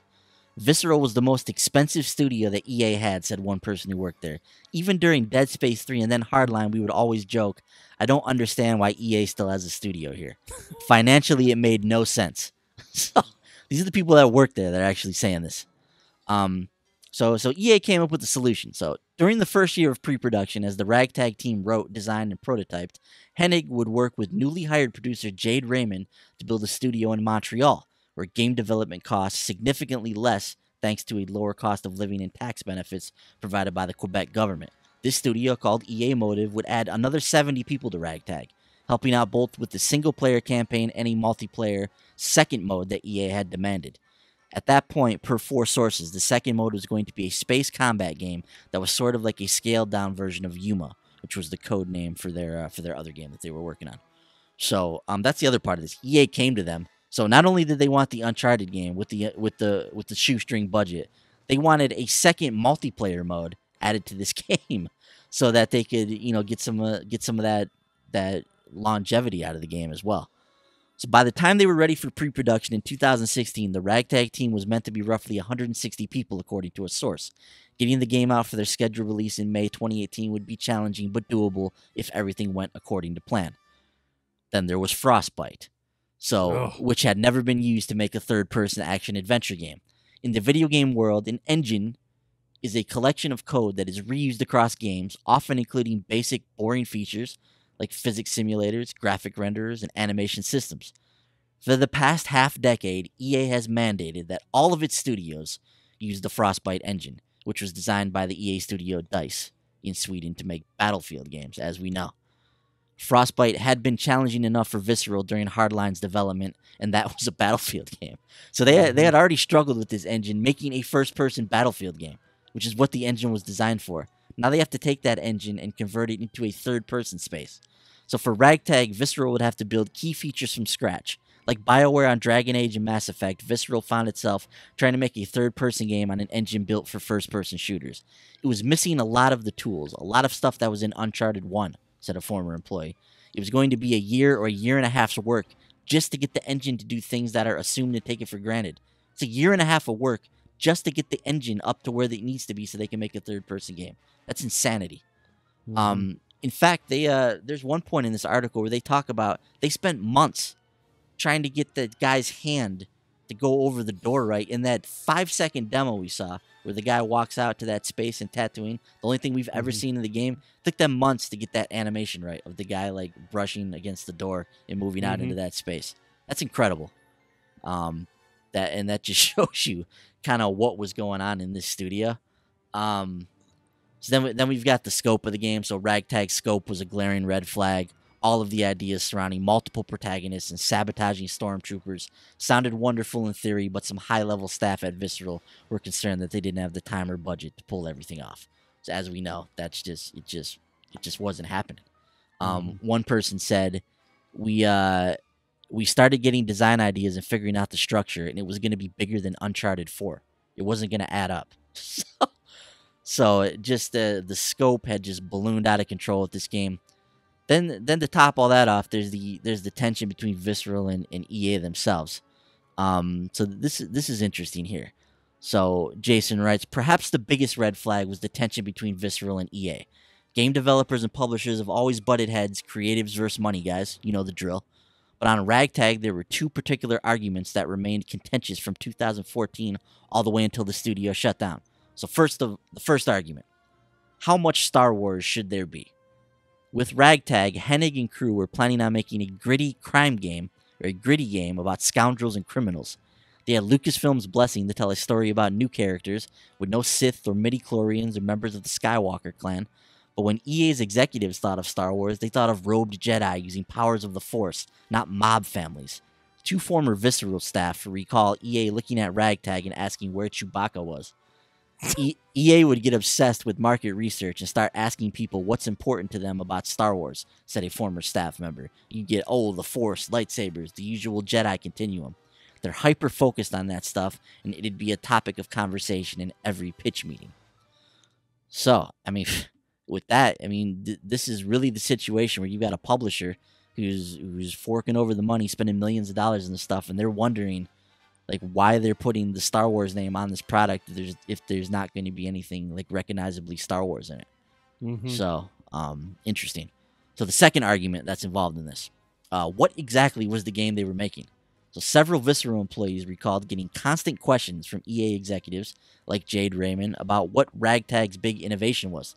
The thought was that in order to compete with the likes of Uncharted 4, Visceral's game needed to have a strong hook. To many on the team, that premise seemed absurd. They were starting from scratch on a brand new game, the first game like this that most of them had made, and EA wanted them to compete with Naughty Dog? Visceral hadn't even made their own version of Uncharted 1, yet their game was supposed to be better than Uncharted 4. According to one source, EA was pressuring Visceral to hit a 90 or higher on Metacritic, the game review aggregator that publishers rely on as a rubric for quality. But the Ragtag team knew that even under the best circumstances, that would be impossible. Other similar games across the industry, like Assassin's Creed and Watch Dogs, even the first Uncharted, are viewed as first steps, games that could be used as stepping stones to reach the heights of something like Uncharted 2. So insane just expectations for this game. Then, like we mentioned, there was clashing with Amy as well. So throughout 2015 and the rest of development, Hennig began clashing with others at Visceral, particularly the design team, according to all the staff who spoke to me for this story. Designers described Hennig as a brilliant writer and storyteller who was spread too thin on Ragtag. Because she wanted to direct every aspect of the game, and many decisions had to run through her, it became difficult for Visceral staff to get her attention. She would work long hours and weekends, but she also spent a great deal of time flying down to Los Angeles to record with actors. Some told anecdotes about waiting weeks or months just to get her approval on something they'd done, only to find it didn't meet her standards. This is another really interesting part of this story, but Amy came in and she expected this to run like Naughty Dog ran. Like she expected Visceral and the structure and things to run like they had at Naughty Dog, and that was not the case here. So Visceral had a structure, they had managers and different things that they had set up prior to when Amy came, and that was not necessarily how Naughty Dog worked. And when she came in, she didn't trust the staff that she had. She felt like she really needed to have her hands in everything to make the kind of game that she was trying to make or that she was trying to oversee. So she really took a commanding role at this studio, and that didn't sit well with everybody. She clashed with a lot of people because of that. And you know, her forte was in writing and in constructing the story and directing the game creatively. But when she was then overseeing like art directors and having her hands in things she wasn't necessarily an expert in, that's where a lot of the clashing started to occur. Was in those kind of situations. So then incredulously, this story just continued to get worse. So Battlefront came along, the first Battlefront, and that game came out and it sold 13 million copies in a couple months, and EA was like, okay, like this is what the people want. We just hit a home run out of the park with this. And when we go and we make our second Battlefront game, what's the thing that everybody's talking about? They want a single player game in Battlefront. So when we go and make Battlefront 2, we need to make sure we put a single player game in that. So guess what? We're going to take that team of Motive, those 70, 80 people we were going to add to the Visceral team, and they're moving over to work on Battlefront with DICE now. They're going to work on the single player campaign for that game, and we're going to have to figure out something else for the Visceral game. So eventually, to try and make a long story short here, EA Vancouver came in. They were brought in to work with, and I use that term loosely, to work with Visceral on this Star Wars game. But essentially, the people that commented on this story basically said that Visceral sounded like they were kind of just getting pushed around by EA Vancouver. So EA Vancouver came in and started just kind of taking over the project. They started assigning managerial roles and kind of setting up a different structure than what they were working with previously. So eventually, you know, they tried to crunch and make a demo for the game and get it in front of the EA executives, and it just wasn't working. Studios bleeding money. The project was not going where they needed to be. EA Vancouver, when they came in, it's written that they were shocked by how little progress had been made on this game. Some of the Visceral employees mentioned their character couldn't even do basic things. Like Dodger could do like 3 things, and he couldn't even do basic stuff right. I mean, we're talking basics like jumping and moving and that kind of stuff.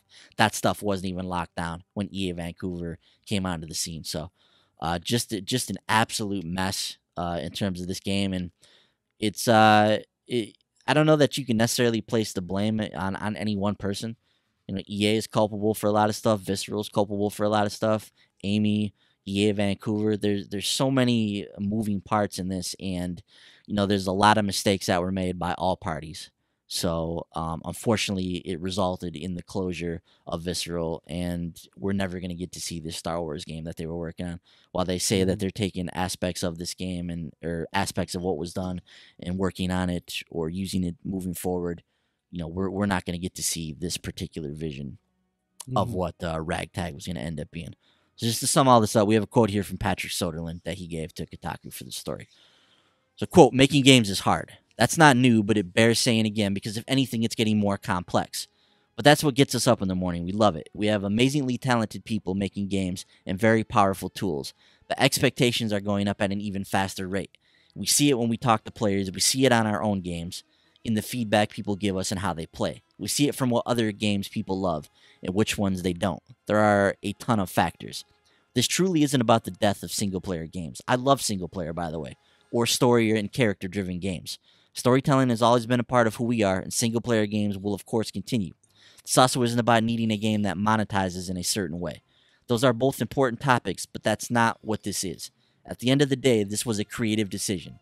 Our job is to give people to give people a deep enough experience and story, and it's also to push the boundaries forward. We just didn't think we were getting it quite right.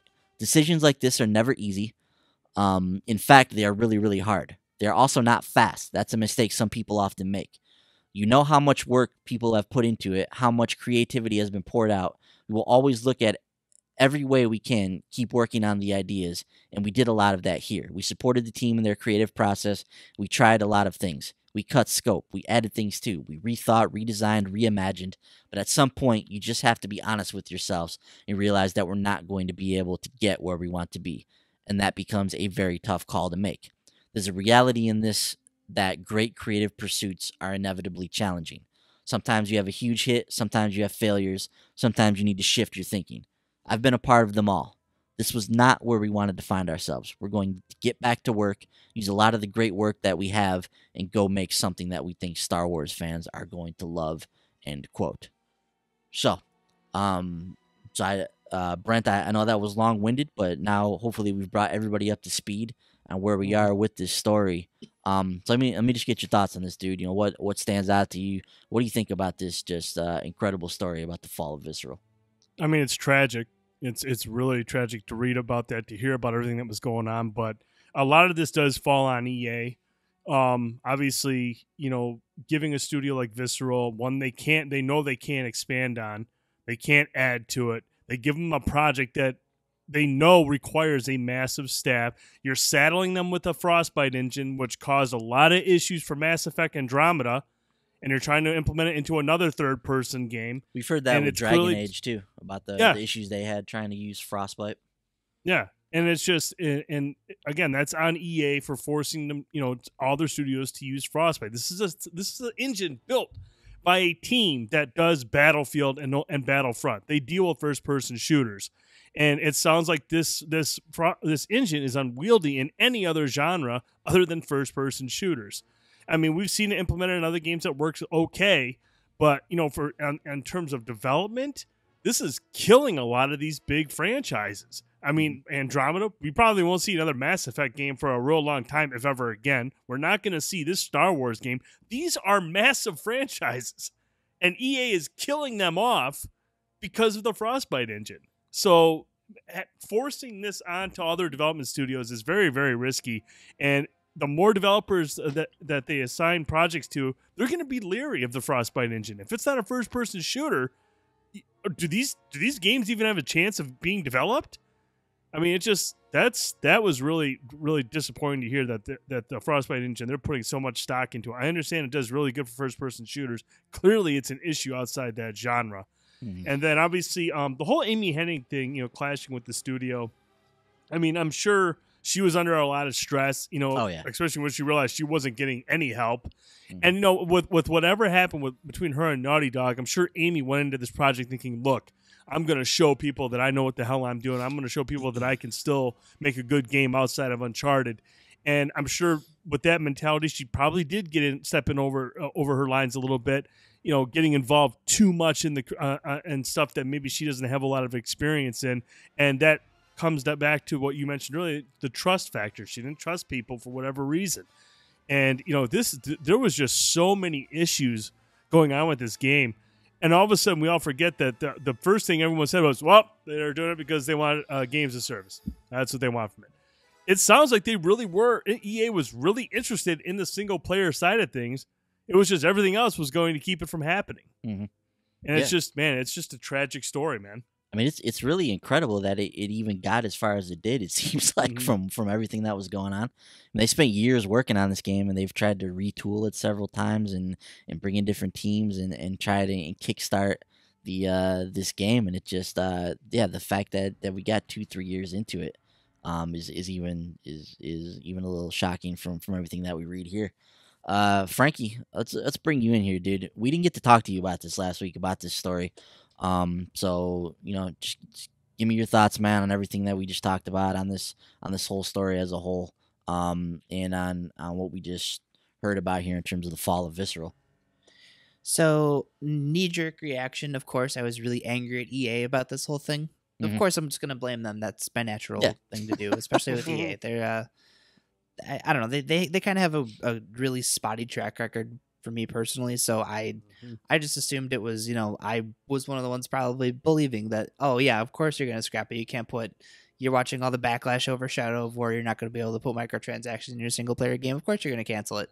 But I you know, as time wore on, I'm like, you know, maybe this game was in bad shape, you know, and even listening to the show, you made that point where this game's been in development for a couple of years now, and we've seen 5 seconds of footage. That's it. Mm-hmm. So, you know, at that point, I was like, yeah, he's probably right. There's probably something going on with this game. And I mean, quite honestly, outside of the first 2 Dead Space games, I can't really think of anything else that Visceral has done that I've enjoyed. Like I know they've had their hands in what's that co-op Army of Two? I think they did one of the Army of Two games. Did they? The last Okay. one. I think so. I could be mistaken. I could be mistaken with another Visceral, because I know EA did a thing for a while where they were renaming all their studios the same name. So, but yeah, I don't know. So the interesting thing about this article was just kind of like this overall tone of, it seemed like a lot of the people at that studio knew this was not many people seemed fazed by this. It was like, yeah, that figures, it's kind of waiting for the other ball to drop. But like Brent said, the whole Frostbite thing just baffles me. I remember, obviously Dragon Age, we heard a lot of problems with that. Need for Speed The Run, I remember when that came out, that game had a lot of weird technical issues, and I think it was Black Box that developed it that was saying like, we had to make this on Frostbite and it's not made for driving games. So it just seems really strange to me that EA is like mandating everybody use this engine that very clearly doesn't work for anything that's not Battlefield. Yeah. And like outside of that, like I know they have DICE like doing, support for, different studios who are having a hard time with the engine, but I don't understand why you're expecting these developers to build these big games like Mass Effect and Dragon Age and this Star Wars game on this engine that's not at all optimized for that kind of game. Yeah, like why wouldn't they let them use Unreal? Or is it a money thing? They just don't want to pay the royalties, or probably. I don't get it. That's probably it. Yeah, it's just it's really strange, and especially if they had a problem with it with their last game. Like, why wouldn't you step in and be like, all right, well, you guys are comfortable using Unreal. Let's use Unreal for this Ragtag game. Why wouldn't you just do that? A couple other things that stood out too were I think they mentioned at some point that Visceral kind of came in. I don't know how exactly, like they were one of the chosen studios, but LucasArts had actually approached them and had wanted them to save 1313, and Visceral ultimately said no, and I really wish they had said yes. God, that would have been amazing. Ben mentioned that game last week, and I had all but forgotten that thing had existed. God, that's the second they started thinking about that game again, I just got sad and depressed that that's another Star Wars game that we're never going to see the light of day, and that game looked freaking amazing. It did. It looked really good. That one we actually saw like gameplay and stuff from. So that was like moving along. Yeah, and that was another game that was looking like the big, like it was that and Watch Dogs coming into this generation. Like those are the 2 games that we saw and we're like, holy shit, look at this stuff. And of course, never came to fruition, and that sucks. But the other stuff is to just kind of reading, more of like how Amy Hennig's role there is. Like I gather the way that like EA is structured with their studios and the way Sony runs things, like Sony very obviously just kind of, Naughty Dog obviously has ideas and Sony just says, sounds great, do what you guys got to do. But this one, like Amy has to deal with all the the corporate red tape. I think they're talking too, like because they're working with Star Wars, it's a lot of having to get things approved by Disney as well. It's not necessarily just Amy Hennig. It has to be through another third party that could also take, I think they were saying like it could be months, it could be days, it could be years. Like, we don't know when this stuff's going to get approved. So it sounds like there was, the funny thing too, I thought about that was there was actually a quote where a guy was like, you think it'd be really great getting to work on a Star Wars game, but it actually really sucks. Yeah. That was a good quote in there too. I remember that. Yeah. Kind of heartbreaking, but that was a pretty good read. I don't know how much of that, we could actually gauge as being, completely accurate, because I remember I think it was Neil Druckmann, he had highlighted a part of it where they were talking about how Uncharted was they weren't worried about the financial aspects of it, and Neil's like, false, he didn't really specify or anything. But so of course there's some things in this article that are probably making assumptions still, but I think the grand scale, like kind of getting an idea of what went down at Visceral, it sounds like it's been, even just like reading like just the way that studio was, just the toxic work environment. You had, people in and out constantly, mostly out. EA wasn't letting them hire anybody, obviously, because it's expensive as hell to live in LA.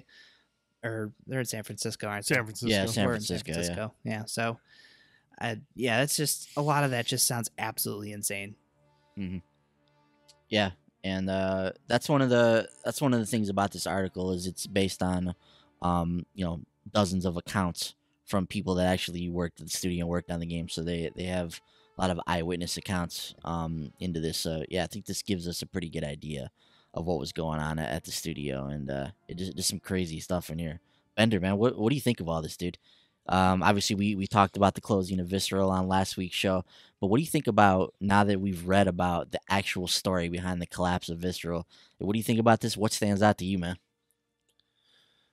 Not sure what to think. That's a lot of information, and I don't know. It seems like it was this game was going to be very ambitious.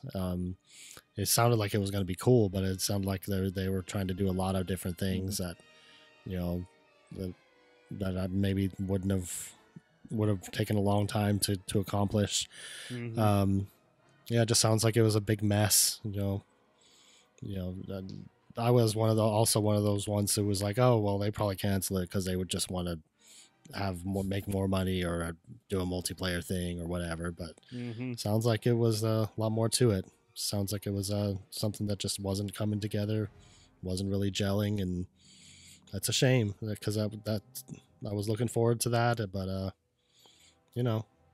guess they'll move those people over to other projects, and hopefully something else good will come out of it. But yeah, just sounds like it was a bad deal overall.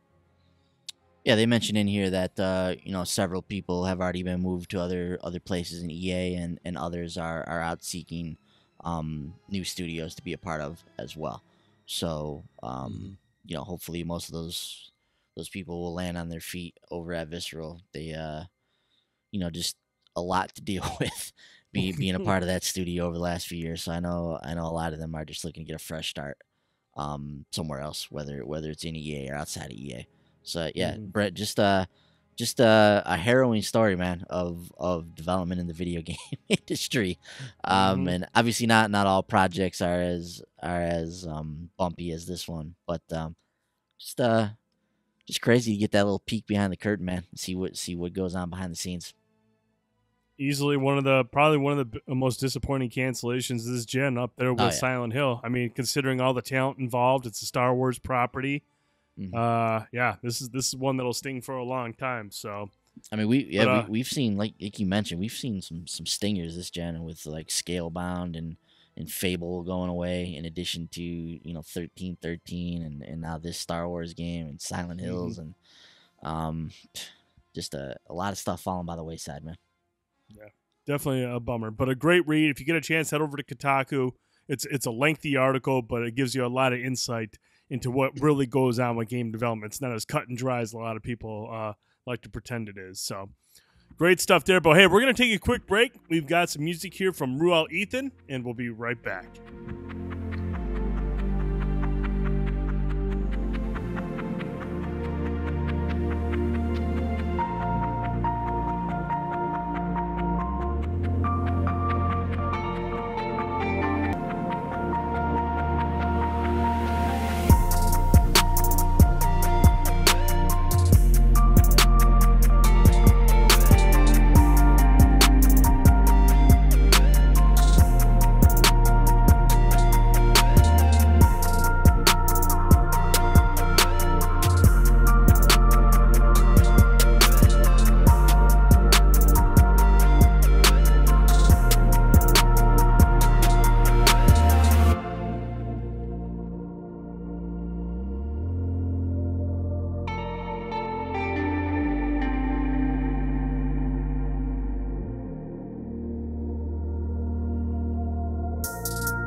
And welcome back. Thanks again to Rual Ethan for providing the music for this podcast. You can follow him on Twitter at Rual Ethan. Check out his music on SoundCloud and iTunes. Very talented young man. Thank you, sir, for your contributions to the show.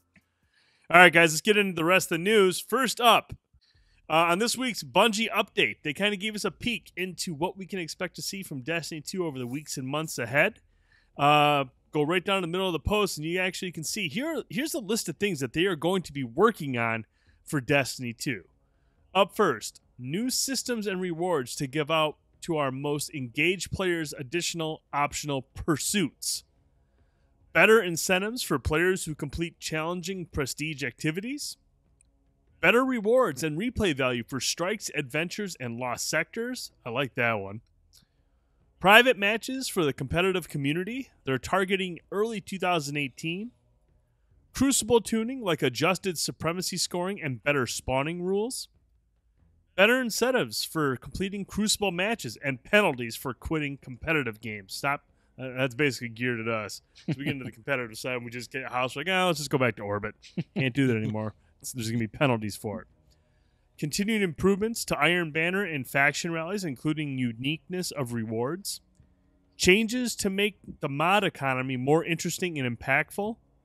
Man, I love those mods. I tell you, boys, that I got a kinetic mod, and I was able to get my better devils to and Origin Story to 300. No, I hadn't heard that, man. You can go yourself. Man, that was awesome. That was a good stream. Ongoing improvements to exotics, including adjustments to reduce instances of duplication. New ways to spend surplus currency and materials. And a moat interface that allows players to equip salty, spicy ramen, 6-shooter, and flip out all at the same time. Hell yeah. Wow. So you'll be able to do all those. You can do. That's sweet. So you wouldn't have to swap them out. Is that what they're saying? Yeah, you'll be able to have them all equipped at the same time. So that's pretty sweet. But boys, what stands out to you on that list? Yeah, this is awesome, man. This is all this is all stuff that we've been talking about and waiting for. I think it's like Bungie's talked about, they're focused on, they hear the feedback about the end game in Destiny 2 right now, and they're making strides towards tackling some of that stuff. And that's one of the things I like about being a part of the Destiny community. It's seeing this game constantly change and evolve. It's knowing that the Destiny 2 that we played on September 6th and that we're playing right now, and the Destiny 2 that we're playing 6 months from now is going to be a different Destiny. It's cool to be a part of this and see things change, and see them react to community feedback and update things with the game. So looking at this list here, better rewards and replay value for strikes, adventures, and lost sectors. That one jumped out to me the most. So being able to replay some of these things and actually get usable rewards. Like if I go and do a lost sector, if I go and do an adventure or just a regular strike right now, like I'm not going to get anything useful from that. I just basically go in there and I complete a challenge or something like that. That's basically, I'm just hitting those bullet points. So to be able to go in there and have a reason to go in and do this kind of stuff, and have some type of a good reward, like maybe they introduce like a heroic lost sector or something where you can juice up the activity a little bit and get a nice reward for that. Like that's awesome. Better incentives for completing the prestige activities. We haven't even done that yet, but it's good to know that when we eventually get to a prestige activity, that the rewards will be there for us. Just the idea of new systems and rewards to give our most engaged players additional optional pursuits. So, but basically this whole list, Brent, I mean, they're tackling the feedback from the community. They're listening to the things that the players are saying, and this is on the list of things that they're going to look at into changing as we move forward here. And I can't wait to see what they do with Destiny 2 and how they change some of this stuff moving forward. And maybe the next season we'll see some of the stuff in action. Yeah, I'm with you. I really like the idea of the better rewards and replay value for strikes, adventures, and lost sectors. That was easily the standout for me on here. Better incentives for players who complete challenging prestige activities is nice. And I've always liked the idea of adding private matches so we can get in there with some of the short pause guardians and hop in, learn the maps, and do a little bit of practicing to get a little bit better in there. But overall, nice list of improvements that they're eyeing here. Bender, anything stand out to you? Yeah, I mean, all the same stuff you guys mentioned. Better rewards for the activities is definitely always a good thing, Mm-hmm. and private matches is definitely a good thing too. So yeah, it sounds like they're making some good changes. Frankie, I know you haven't been on Destiny 2 for a little bit, but is there anything on here that really kind of stands out to you that you're like, yes, that's something I was really hoping they'd be working on? Just the stuff you guys talked about. Better rewards for doing some of the stuff that we've been doing. So yeah, that's those are some of the things that you can expect from Destiny 2 going forward. The things that the studio is going to be working on, like Ben said, dude. Destiny 2 from September 8th is going to be much different come December and January, and that's the beauty of Destiny. How the game evolves and how much better, how they improve it based on community feedback. Bungie's very good at listening and giving the fans what they want. So good stuff there from the Bungie Weekly Update. And even bigger news, and arguably the best, biggest story of the week, Metal Gear Solid Survive has got a release date. Yes, I am taking off February 20th, 2018 for 5 straight days to play this online-only game about killing zombies in a Metal Gear world. Yahoo! Again, this comes out February 20th in the United States, February 22nd in Europe. Konami has confirmed that the PC version of Metal Gear Survive will also arrive on each region's console launch day. So yes, like Destiny 2. No, Frankie, I will delete Destiny 2 for this game. I'm going to get it on Xbox One. I'm going to get it on PC. I'm going to get it on PS4. I am going all in on the most ridiculous game that nobody asked for. Nobody wants this game. But it is online only. This information comes from the title's official website, which states an internet connection is required to play the game. Bender, I know you love zombies. I know you love Metal Gear. Are you picking this up, dude? No. Oh, that's okay. I don't need you. I know I got boys, right? I'll tell you what, Brent. I have zero expectations for this game. Oh no. If this game is even one iota of anything good comes out of this game, I think that'll be a win for this thing. So I don't know what to expect from Metal Gear Survive, but I ain't expecting much, and I have a feeling this day when it comes out, it's probably gonna be pretty crowded at this time of the year. I expect a lot of games to be in this early 2018, early spring time frame. So there'll probably be a number of titles that this will be competing with at this time. So things aren't looking good for Metal Gear Survive. Well, Boyce is out. Frankie, join me, please. Konami's a great developer. They're a great publisher. We're playing this, right? Yeah, man, I'm in. Yes. Thank you. Finally, somebody who appreciates a true development studio, a true amazing Metal Gear game. We don't need Hideo Kojima. We've got zombies. Yeah. So Dead Alliance 2 on February 20th, right? That's what we're talking about? Right? Yes. That's Okay. exactly what I was talking about. Cool. So that game has about a week shelf life for me until Far Cry 5, so let's do it. Just a week straight of Metal Gear Survive. Wow. How February meta is 20th. that? That might be scarier than the zombies. Wow. So yeah, February 22nd, you too can play a game that nobody asked for. Metal Gear Solid Survive. Kill zombies in a Metal Gear universe. In an alternate Metal Gear timeline. Just terrible. I hope this thing bombs so bad. I hope What? this thing bombs terribly. What in the hell is going on? And going from one shitty story to a group of other shitty stories, fighting game news with Frankie and Ben. Guys, bore us to sleep. Well, after that rousing introduction, how could we not? So Frankie, good to have you back on the show this week. So actually have somebody to talk about with fighting games now. So, how about this? Dragon Ball FighterZ has a release date now. It'll be out on January 26th, 2018. I'm still trying to figure out exactly how I'm supposed to say the name of this game. Is it FighterZ or is it Fighters? Somebody I've been write told in and tell Fighter us. Z. FighterZ. That's I've heard 'cause it- fighters. Yeah, but I've also heard that. But my friend at GameStop was at conference and he said that they said Fighter Z. FighterZ. So it's confusing because the Z is connected to the fighter. Mhm. Not only is it connected, but it's capitalized. So now there's a lot of things going on here. So is it Fighters? Is it FighterZ? So we have Bender saying Fighters. He's heard. You've heard FighterZ. I haven't heard a damn thing. So somebody write into this show, podcast@shortpause.com, and tell us how in the hell we're supposed to pronounce this game. So, Brent, how do you say it? Who cares? Who cares is not an option. Thanks for chiming in, Brent. So is it who cares Z or it's who cares. The Z is the S. Yes. Yes. So, Dragon Ball FighterZ or Dragon Ball FighterZ will be released on the Xbox One, PS4, and PC on January 26th, which is the same date that some Monster Hunter game comes out too. Yep. So it's gonna be rough. a busy day. Bandai Namco has also announced 2 editions of the game with bonus content. The Fighters or FighterZ edition will include a Fighters FighterZ pass, adding 8 extra characters to the roster along with cosmetic items to go with them. The Ultimate Edition adds the Fighters Pass, as well as a commentator voice pack and the anime music pack, which adds 11 songs from the Dragon Ball anime to the soundtrack. I love the Dragon Ball soundtrack. It's not clear from Bandai Namco's press release whether the 8 bonus characters will be available at launch or a season pass of content. We now know that they are part of a season pass. They will not be available at launch.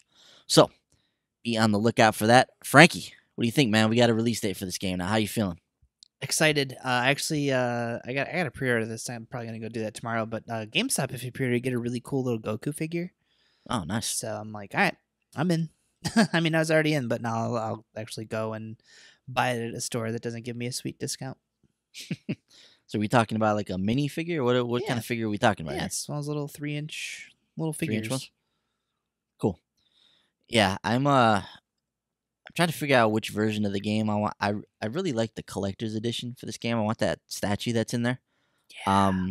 But then they've got these, but that one doesn't include the fighter pass, unfortunately.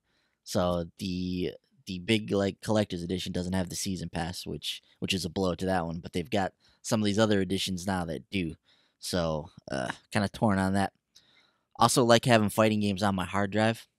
So there's a lot twirling around up here right now. Not sure what to do. I have that problem too. Yeah. It's weird for me to say that. I'm saying I prefer digital copy, but yeah, coming around.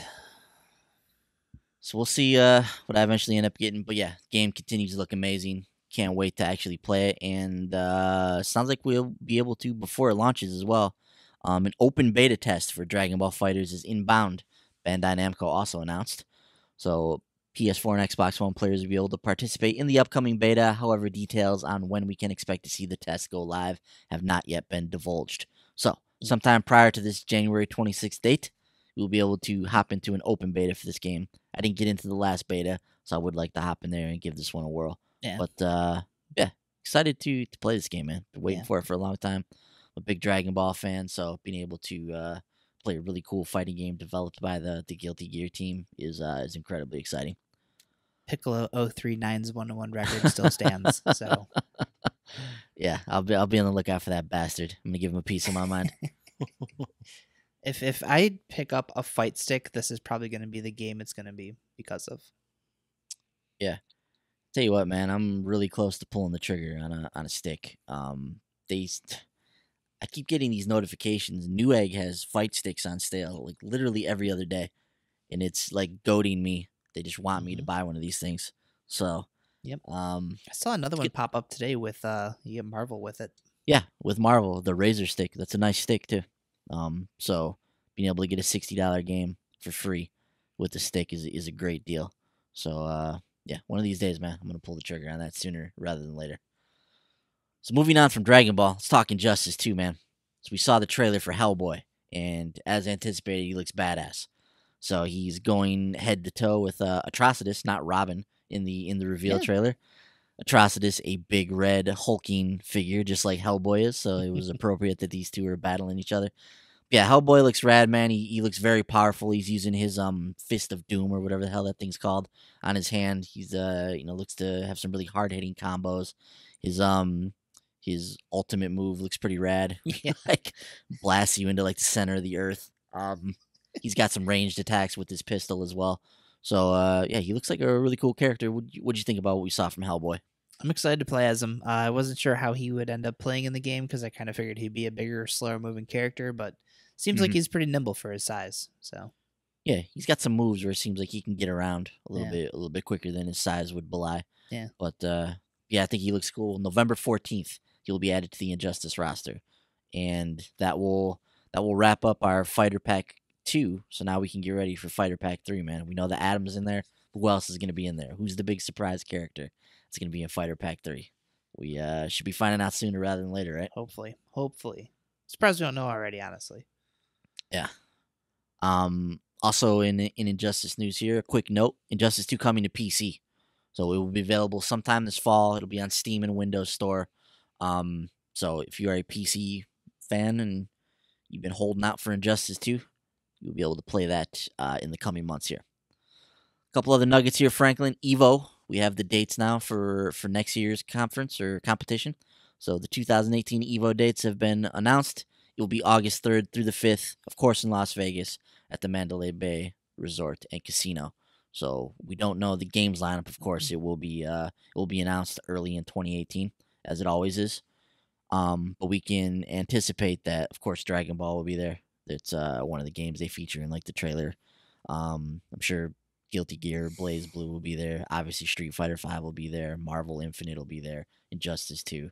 So we know some of the main competitors that'll be there. It's Smash Brothers will be there. It's just a matter of some of the smaller ones that are going to fill in the cracks there. We'll see who eventually gets chosen for the roster there. But in August this year instead of July, so a little bit later than normal. But same intense competition in Los Angeles. And then one final note here. Peter Rosas, or Combo Fiend as he's known in the video game community. He's leaving Marvel now as one of their producers. So he's been there for 5 years now. He is departing the studio. He had this to say in a post. I've been fortunate enough to work on the games that shaped my life. A definite dream come true. But now I feel it's time for the next generation to be able to do the same. He went on to express confidence in the future of Capcom, adding, "There's no doubt in my mind that the current generation has their own unique ideas that will push Capcom fighting games forward in terms of innovation and evolution." So, if you've followed the fighting game community or you know anything about Street Fighter and Peter, he's been in the community for a long time. He's made a lot of great videos, done a lot of good things with Capcom. So we wish him the best in his future endeavors. And he mentions he's looking forward to, quote, join you all once again as a member of the community and as a Capcom fan. So, congratulations to Peter on his time there with Capcom. He's really a guy. He's a fighting game community member who got to work at Capcom. So he parlayed his professional fighting game career into a job at Capcom, and that's pretty damn cool. You ever watch any Peter's videos, or are you familiar with him, Frankie? Not really. I've heard the name before, but I've never actually Yeah. seen any of his videos. Yeah, he does some official stuff with Capcom. He'll introduce some of the characters and that kind of stuff. But yeah, so shouts out to Peter. Good luck on your future endeavors, and I'm sure we'll see you at some competitions here in the near future. Brent, back to you. All right. For everyone that just skipped forward to this chapter, welcome back. Guys, thanks again for the fighting news. Really, really appreciate it. And first up, we're going to go into the world of Nintendo. Breath of the Wild's second expansion is still on track for this year, according to our buddy Reggie. Now, there was a lot of speculation back at E3 when they announced the DLC packs, and the only date that we had gotten at that point was November 10th for the amiibo that would be featured in the champion of the characters that would be featured in the Champions Ballad. But Reggie said this: we will shortly be announcing the date for that content, but I would not lock and load on November 10th. So they're still it's still targeting this year, but it doesn't sound like that DLC will be dropping on the same day the amiibo will be coming out. So no certain date just yet, but it does still sound like it's on track for 2017 for that second DLC pack. Ben, are you still pretty excited for that? Yes, definitely. This is going to be the DLC pack that's going to add new story content. The other stuff just had some, the hard mode and some quality of life things, which was cool. But this is the one I was really looking forward to. It's going to have a new dungeon and everything, so that's going to be awesome. Cool. Frank, you going to jump back into Zelda when this drops? Probably not, but it is something I do want to play at some point. I just have no idea when the hell I'm going to have the time. It seems to be the problem for everybody around these parts. God, this time of year sucks. I mean, it's awesome, but it's so brutal. Moving on from that, big surprise for everybody in the Nintendo camp, including Nintendo, when the Switch all of a sudden began supporting the GameCube controller adapter. Everyone was going crazy for this, and even Nintendo was surprised because apparently this was an accident. Nintendo updated Nintendo's update this week enabled GameCube controller support on Switch, but it appears to have been a, quote, happy accident, rather than a clue to anything more. The recent 4.0 update enabled the Wii U GameCube adapter and full controller support, which led some to believe a GameCube Virtual Console library or a new Smash Bros. Announcement could be on the way. This is a comment from Nintendo themselves. In our latest system software update, it enables third-party peripherals to work on Nintendo Switch. As a result, the peripheral for the Wii U that allows it to attach GameCube controllers also works. I think it's fair to say that the peripheral working was as much a surprise to us as it was to consumers. So, not a whole lot. Wink, wink. There it is. There's a wink in there. But Benner, did you think this was any indication of a Smash game coming? Yeah, I kind of thought it was an indication of something. I mean, either Virtual Console or Smash being ported to Switch or something. I do believe them though that they didn't realize that this would be the case or something, like, because the reason I say that is because it doesn't work fully. I mean, you like, I think I heard you can't use the Z button or something. It doesn't work at all. So if they intended to do this, it would the controller would work completely. Now, the thing I read was saying the GameCube controller doesn't have the other Z button that's on because it doesn't have two. Oh yeah, that's so true. it's missing a button. But if you're playing GameCube Virtual Console games, it doesn't matter, does it? That's true. Yeah. Uh-oh, conspiracies are going to run rampant once again. Oh, boy. Moving along, the new Nintendo 3DS XL model has been revealed for the U.S. Nintendo will release the new Nintendo 3DS XL Super Nintendo Entertainment System Edition in the U.S. next month exclusively on Amazon. This new console will run $199 and will be released on November 27th and is currently up for pre-order on Amazon. According to the system's box art, a downloadable copy of Super Mario Kart will also be included. What do you guys think of the look of this thing? Did you guys check this out?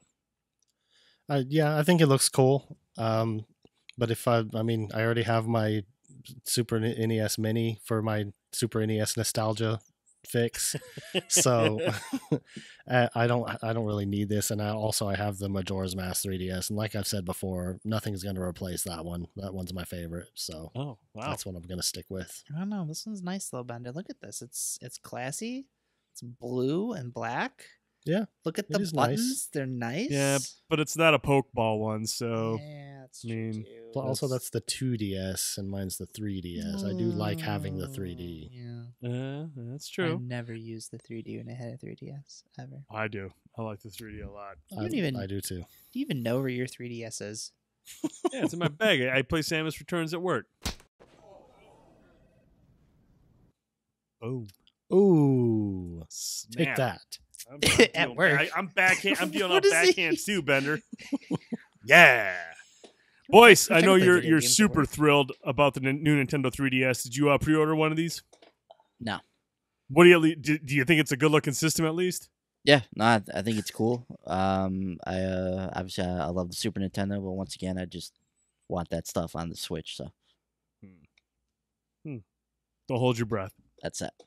You're gonna get GameCube games, boys. GameCube games. We'll see. Give me Sunshine. I'd be down with that. Luigi's Mansion. Up next, Shin Megami Tensei V. Did I say that right? No, Shin Megami? 5. Yeah, I was just messing around. Metal Gear Shin Solid Megami V. Tensei 5 has been revealed for the Nintendo Switch. Atlas announced Shin Megami Tensei 5, the latest entry in the series. The game was teased, obviously, this past January, but this is slated for the Switch. Shin Megami Tensei V is set in present-day Tokyo. We don't have a lot of information about the game, but this is coming to Switch. And why is it coming to Switch? Well, one reason is because they think the Switch is pretty charming. Sure is. They think it's charming. In a recent weekly Famitsu interview, producer Kazuyuki Yamai discussed why the game is a Switch title. And here's what he had to say. I once realized once again, as development was progressing, that the Nintendo Switch is a compact piece of hardware on which you can play HD quality games, easily carry around, and that is truly a charming console. He went on to say the kind of game life he'd like fans to enjoy is sitting in front of the TV or lounge around in bed as they play. That flexibility, obviously, is the possible on the Switch, and those are the reasons he gave. It's a charming system, so that's why it's coming to the Nintendo Switch. You know what's not charming, Kazuyuki? Uh-oh. Joy-Cons. Joy-Cons are not charming. Bender, you disagree? Look, I saw you shake your head. Come on. He wants another one, dude. Give it to him. He's a masochist. Keep giving it to him. He wants you to beat him, man. He's entitled to his opinion. They're so bad. Yeah. What's that? I love the Joy-Cons. They're so bad. Minecraft New 3DS Edition gets a release date. This will be releasing in retail stores on November 10th. The new 3DS version of Mojang's popular sandbox game features the survival and creative modes, as well as 5 skin packs, 2 new texture packs, and more. Players can use the touchscreen to view the map, access their inventory, and craft various items. Additionally, the new 3DS version gives players the option of controlling the game with either touch or traditional button controls. Man, I would not want to use touch controls on that screen to play that game. Is that what they mean by that? Yeah. Yep. Oh, yeah. Wouldn't do that. I'd be using button controls every time. And then lastly, Animal Crossing Pocket Camp has been revealed for mobile. Better, where do you stand on this one, buddy? Are you picking this up? Yeah, definitely. I think this game looks awesome. When I heard that they were going to be releasing an Animal Crossing thing on mobile, I was expecting it to be like some watered down thing like the Happy Home Designer, where you just do a portion of what Animal Crossing is, but not a full game. This really looks more like a full Animal Crossing experience. We've got multiple areas to explore. You're crafting things, you're talking to villagers, you're designing not only your campsite but also your trailer, and you can customize your trailer inside and out, your little camper and everything. They introduced some new elements that weren't in the previous games, like the friendship level, that you can like level up your friendship with different animals. They introduced new characters. There's a lot going on with this one that I was not expecting. It looks like it's going to be a pretty deep experience. Obviously, there's going to be microtransactions. It is a mobile game after all. Mm-hmm. But that's fine. I don't really care. I'm not going to spend any money on it. It's one of those things that some people don't have self-control, but I don't spend money on mobile games. But it does look like it's going to be really cool. I like the Animal Crossing series, and I definitely am looking forward to this one. Franklin, you look like you're kind of excited about this. I do like Animal Crossing a whole lot, so I didn't watch any of the direct about it, though, but if Bender's saying it's looking like a cool full-featured Animal Crossing game, kind of a full-featured Animal Crossing game, I'm in. I'm very irresponsible with my money, Bender. I'm going to probably microtransaction myself to death. Yeah, they've got these things called leaf tickets. So, like, you can build different things like a pool or like a clubhouse or pieces of furniture, but you have to wait for them to be built. So it'll be like this will be built in 24 hours. So you like come back later, 24 real-time hours, or you can speed up the building of things with your leaf tickets, which you can purchase with real money. Of course, now they do let you earn the leaf tickets as well. So you can earn the leaf tickets with regular gameplay, or you can buy them. So I mean, hopefully they'll let you. Hopefully, they'll dole them out at a regular enough pace that you don't feel like you have to buy them. But I guess we'll have to wait and see. But yeah, that's kind of how the microtransaction thing works with the game. Now, boys, I know you picked up Super Mario Run and you spent tens of hundreds of seconds playing that game. Are you looking to invest that same amount of time into this one? Probably not. No? No, I've never actually played an Animal Crossing game, and I've never really felt compelled to. I don't know. Well, one day maybe I'll test it and give it a whirl, but I don't know. It's not drawn to the franchise. I feel like that's the nicest thing you could possibly say about that game. I feel like you're being really nice there, but that's cool. No, I know a lot of people like the franchise and like those games. I've just never really felt a draw to them. Yeah, I'm basically with you, but I'm happy that Bender and Frankie are going to be getting into it, and I'm looking forward to hearing their thoughts on it when it drops. So that'll be out in November at some point.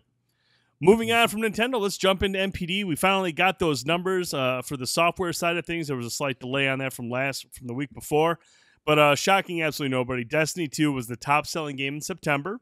This is a quote from NPD. Driving more launch month consumer spending than any other 2017 release to date.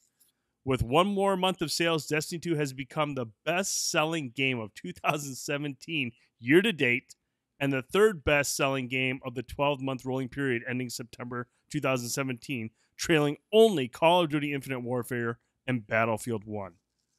So, obviously, Destiny 2 has accomplished its goal of being a big seller, boys. What are your thoughts on this? Dude, think about that. So, in 1 month, Destiny is behind only Call of Duty Infinite Warfare and Battlefield 1 for 12-month sales. We know how many copies Call of Duty and Battlefield sell. So Destiny is butting right up against those two games, their entire 12-month sales period in the course of a month. So, and think about it this way as well. So this year, in 1 month, Destiny, the highest selling game of 2017, it has sold more than Ghost Recon Wildlands, which we talk about almost every month in the NPD. It sold more than NBA 2K18, which is also a first month entry onto the list here. So selling incredibly well. Sold more than Madden. Sold more than Breath of the Wild. Sold more than Grand Theft Auto 5, than For Honor, than Horizon, than Injustice 2, than Mass Effect Andromeda. These are games we've heard have sold millions and millions and millions of copies, we know. So just how many copies did Destiny 2 sell this month? I mean, it's got to be, what, 4, 5, 6 million, something like that? I mean, some of these games we know Horizon sold at least 4 million copies, right? Mm-hmm. That's down at number 8. Right. So how many copies did Destiny 2 sell this month?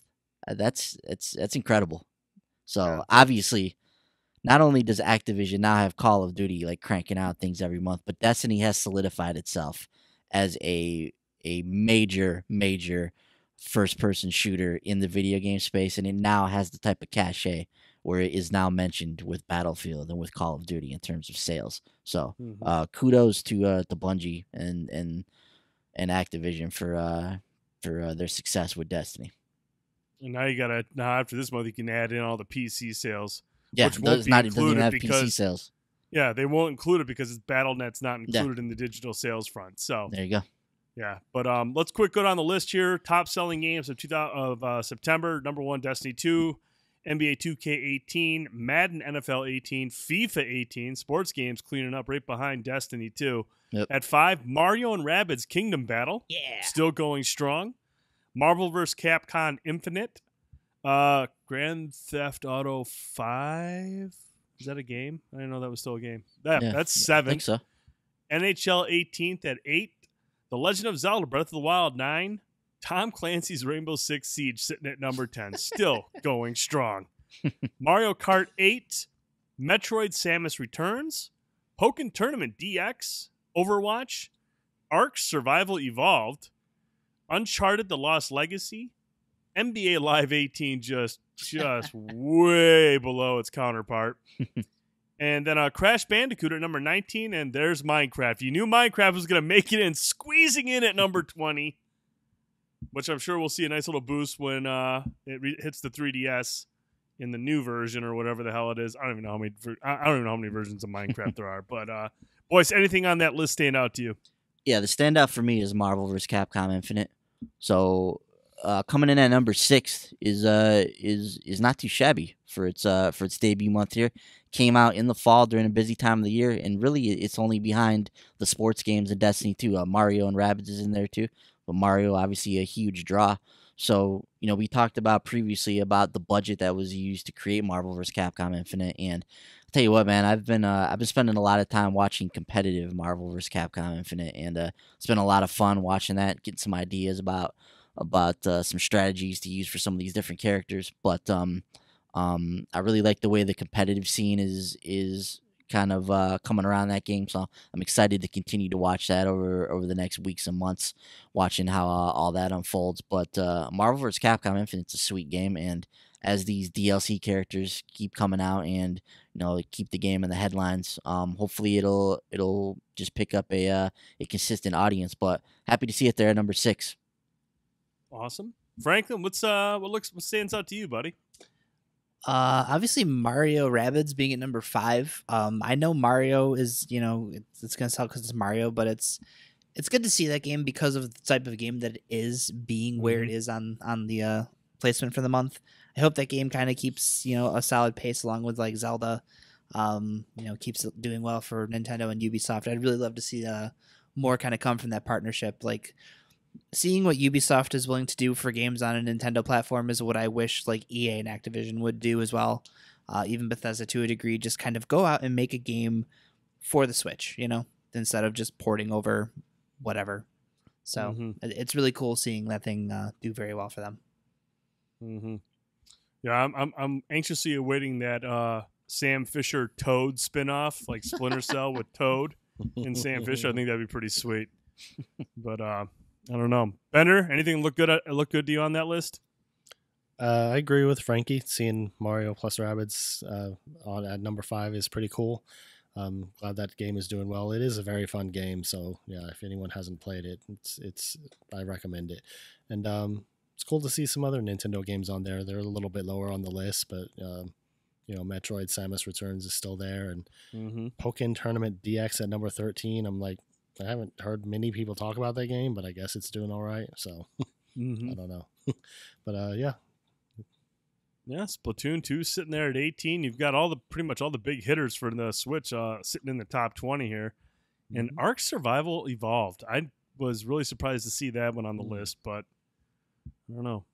I guess like I said, that game, as much as I just don't care for it, there are a lot of people that really like that game. There's a lot of people that swear by it.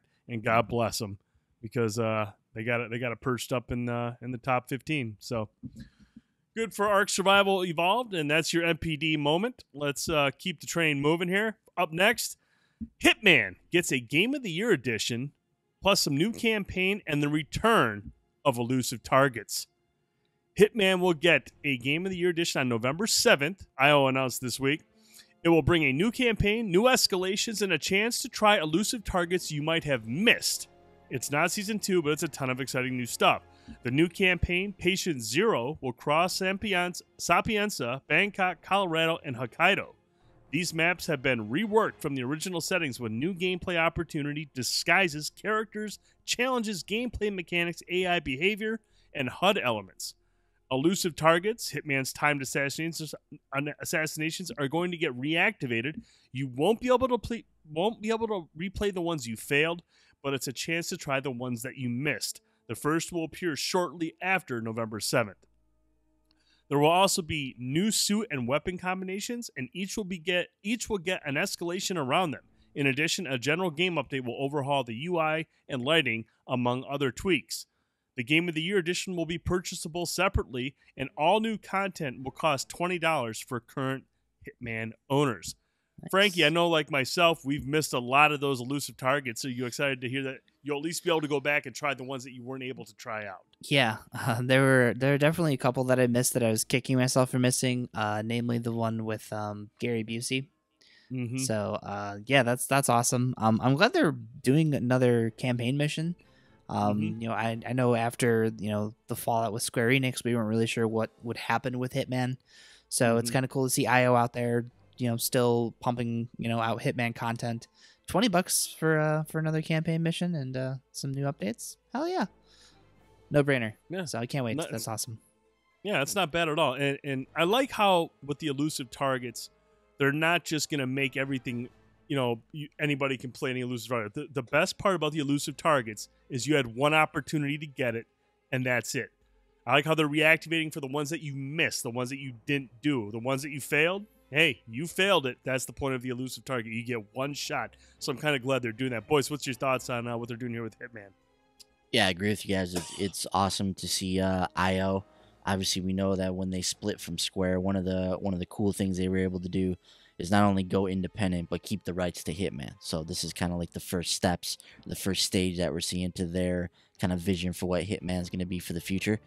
So, it sounds like they're going to give us this Game of the Year edition, and then I would anticipate from here it's just full speed ahead on making the next season of Hitman, or whatever that's going to end up being. So, yeah, I think there's a lot of good-sounding content in here, and I love the fact that they're going to reactivate those elusive targets to go in there and try the ones that you may have missed. That's awesome. Mm-hmm. Good stuff. Really like to see Hitman keep doing well and get the support from the community, because there's a lot of people that really love that game and love what IO Interactive did with the seasonal approach. So, boys, let's hop into the world of PlayStation, man. What's going on over at Sony? So Sony is gearing up for Paris Games Week starting on Monday, and now I wasn't quite sure what to expect from this show, Brent, but they've really been building this up over the last week. So lots of tweets, lots of there's a story on the PlayStation blog, lots of stuff like highlighting this conference, and they're really making it seem like this is one that you don't want to miss. They've announced that they'll be announcing 7 new games in the pre-show. So prior to the show even starting, in the hour that leads up to the actual show, which begins at 8 a.m. Pacific time, so 11 a.m. Eastern, it's 10 a.m. Bender Standard Time. Well, that's when the show is going to go live. So they'll have those this pre-show that, much like they did with E3, that lays out some new games and some announcements during that period. And then they go into the show, which once again they're stating E3 was only half the story. That's kind of the tagline for Paris Games Week. So E3 was only half the story. So I don't know, Brent, are we going to get an E3 level presentation from Paris Games Week here? Like, I think for sure we'll see Detroit and probably get a date for that. I would be very shocked if we didn't see that. I would anticipate we're going to see Dreams reemerge in some form. But I don't know. What do you think, man? Is this going to be a huge show? It better be now, with all the hype that they've been building up. But no, I'm excited for it, man. 7 new games to be announced during the pre-show. Yeah, that's pretty sweet. Now, whether these are AAA games or indie games, we have no idea. I mean, this could be anything. But yeah, the fact these are new games, I gotta believe these are big titles. And then it sounds like the show will focus on the games that are be coming out next year. So big reveals in the pre-show, and then hopefully, like you said, a lot of dates, maybe a couple of games we haven't heard of yet during the show. But I'll be tuning into this. This is gonna be pretty exciting. Yeah, it sucks because I've got meetings going on at this time at work, so I'm gonna have to kind of sneak away and see if I can see what's going on with this. Just tell them you're busy. Yeah, I'll let them know. So, Frankie, what do you want to see from this show, man? What's one announcement you'd like to see pop up? One realistic announcement you can expect from the Paris Game Show? I think you're right. I think we're probably going to get at least a time frame for Detroit. I don't know if we're going to get an actual date, but I could totally see them pinning down, summer, spring, something. Yeah. Honestly, the thing that I am hoping for that might be a bit of a stretch, but maybe not, is a new Red Dead trailer with an actual release date now. That would be really cool. Because I don't think we have a date for big. Red Dead, so that'd be really cool. Yeah. The only other thing I really want to see too is a release date for Moss. That's that cool VR game with the mouse. Yeah. Looking forward to that one as well. VR will be at this show, so that's definitely a possibility. We know VR is going to be featured here. Bender, any chance we see Spidey show up here? Ooh, I hope so. I want to see a new trailer and a release date, hopefully. might be aiming too high for that. I don't know. Yeah, I don't know. Obviously, we have PSX coming up later this year in December, so Spider-Man could be a prime candidate for that as well. I I also feel like maybe we see Sucker Punch show up at PSX this year. So we'll have to see. But yeah, they've said that they're gonna focus on some of the stuff that's coming out in 2018. So whether this is just focusing on God of War and Shadow of the Colossus and Spider-Man and giving us dates for some of the stuff, we'll have to see. Don't really know, but yeah, excited to see what comes out of Paris Game Show. Obviously, we'll cover this on next week's podcast, so stay tuned for that. But on Monday, you can watch the show live, and then we'll talk about it on next week's show. Interesting game. I don't know if you guys have seen this one, but I've been hearing a little bit about this Planet of the Apes game. But it's a full on. It's like a cinematic Planet of the Apes game. It's a campaign that's set to run like 2 to 3 hours. It's very much like a Quantic Dream kind of a take on Planet of the Apes, so to speak. But this thing showed up on the PlayStation Store mistakenly earlier this week. It was up there for a couple minutes, then it was taken down. But of course, people have downloaded it and got some stuff from it already. So it's called Planet of the Apes: Last Frontier, and yeah, I'm really interested in this. It's set between the events of Dawn of the Planet of the Apes, 2014's Dawn of the Planet of the Apes, and 2017's War for the Planet of the Apes. Players take control of both humans and apes in the cinematic story. On the PS4, Last Frontier also has its own PlayLink app, allowing friends of a player to use their phones to help sway the direction of the game. The game's characters, because of the standalone 2 to 3 hour story and cast, can live or die based on your decisions, with multiple endings possible depending on the actions of both the humans and the apes. The player's input into the game is entirely choice-based, based on conversations and actions, with no exploration sections or puzzles, nor any direct control over characters. What do you think about this, Brent? I really like the new Planet of the Apes movies. I think they've been really cool. So to have a cinematic game set in that universe that kind of plays out, maybe like an Until Dawn or like a Quantic Dream kind of a game, sounds pretty cool to me, man. What do you think? Like you, man, I'm a huge fan of these new ape movies. I still have yet to see War of the Planet of the Apes. I actually just picked that up the other day digitally, and I have yet to watch it. But these movies are awesome, and to have something like this in the vein of the movies, a cinematic experience, I will pick this up right away because I really enjoyed the universe they've created and the way the direction they've taken that franchise since they rebooted it, and this looks pretty sweet. Yeah, I heard about this a few months back. Was really, really intrigued by it. It's it's funny that it just showed up on the store there for a second. I wish I'd have knew about that. I'd have tried to hawk it when it hit there, but didn't know it was up there. Frankie, you a fan of the new Planet of the Apes movies? I've actually never seen a single one of these movies. Oh, I have an interest in them. I've never, for whatever reason, just never sit down and watch them. Yeah, they're super good. Yeah, it's a really interesting storyline. Would you be interested in something like this? A cinematic approach to a game like this? 3 hours, multiple endings, choices, life decisions, that kind of stuff. Yeah, absolutely. Yeah.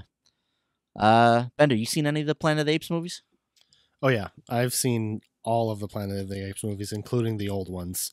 Nice. I've always been a big fan of the franchise. And Charlton Heston action? The Charlton Heston ones too. Oh yeah, definitely. Yeah, I've always been a big fan of the franchise, and when these new ones came out, I've loved them. They've all been great. So this is definitely a game that I'd be intrigued by. So because I really like that universe. Yeah. You would you be excited about playing like a really cinematic Planet of the Apes game where you kind of make the choices, almost like you're controlling the movie, so to speak? Yeah, that sounds like something that's right up my alley. Because like I said, I really like the franchise, so I would definitely be down for that. Yeah, we'll keep our eyes on this, but I'd have to imagine if it just showed up on the store, it's got to be pretty close to release. I would imagine. So, hopefully it won't be too long before we see Planet of the Apes. But yeah, sounds like a really cool game. We'll keep our eye out for that one. And then finally here, Max is making his way over to the PS4. So Max, The Curse of the Brotherhood, former Xbox exclusive, now coming over to the PS4 on November 8th. So I don't know. I haven't played this one. Heard some good things about it though. Frankie, you got any experience with Max? Nope. I have it on my Xbox. I think it was an early Games with Gold game. Gotcha. It's a game I've always heard really great things about. Just never sat down and played naturally. So Yeah. So is this how did this happen? So is this I know the company there, the developer that made this game, they're no longer around, right? Didn't Microsoft disband them, or did they just break off from Microsoft? Are they their own thing now? Microsoft shut them down. I think I forget what game it is that they moved over to that they're working on now, but somehow Wired, I think, is the publisher, ended up with the rights to this. Wired Productions. Yeah. So I see them pop up every so often. I know they had their hand in like Super Dungeon Brothers and some other budget games. So not really sure how they got the rights to this one. Interesting. Yeah, cool looking game. Love the art style. Heard some good things about it. It'll be $20 when it hits PS4. So just the note here about the game. So it's developed by Danish studio Flashbulb Games and Max the Curse of Flashbulb Games. Yeah, that's the new. That's their new team. one. Yeah, that's their new team. Okay, yeah. They were originally called like Press Play or something. Yeah, Push Start or something. Yeah, Press Start. Those, something along those lines. Yeah. So Max the Curse of Brotherhood is a family-friendly adventure about a boy named Max who sets out with his trusty magic marker to rescue his brother Felix from the villainous Mustachio. So yeah, so sounds like a cool game. Definitely keep my eyes out for that one. Brent, back to you. Thank you, Mr. Boyce. And the last thing we want to touch on before we end the show here is former Xbox Live Policy VP Stephen Toulouse passed away this week at the age of 45. Stephen Step 2 Toulouse, a tech vet, humorist, and author well known for his role in managing Xbox Live over the years, has passed away. His brother Jeff Toulouse tweeted this: "It is with a heavy heart that we announce the loss of our brother, Stephen Toulouse, at Step 2 this morning."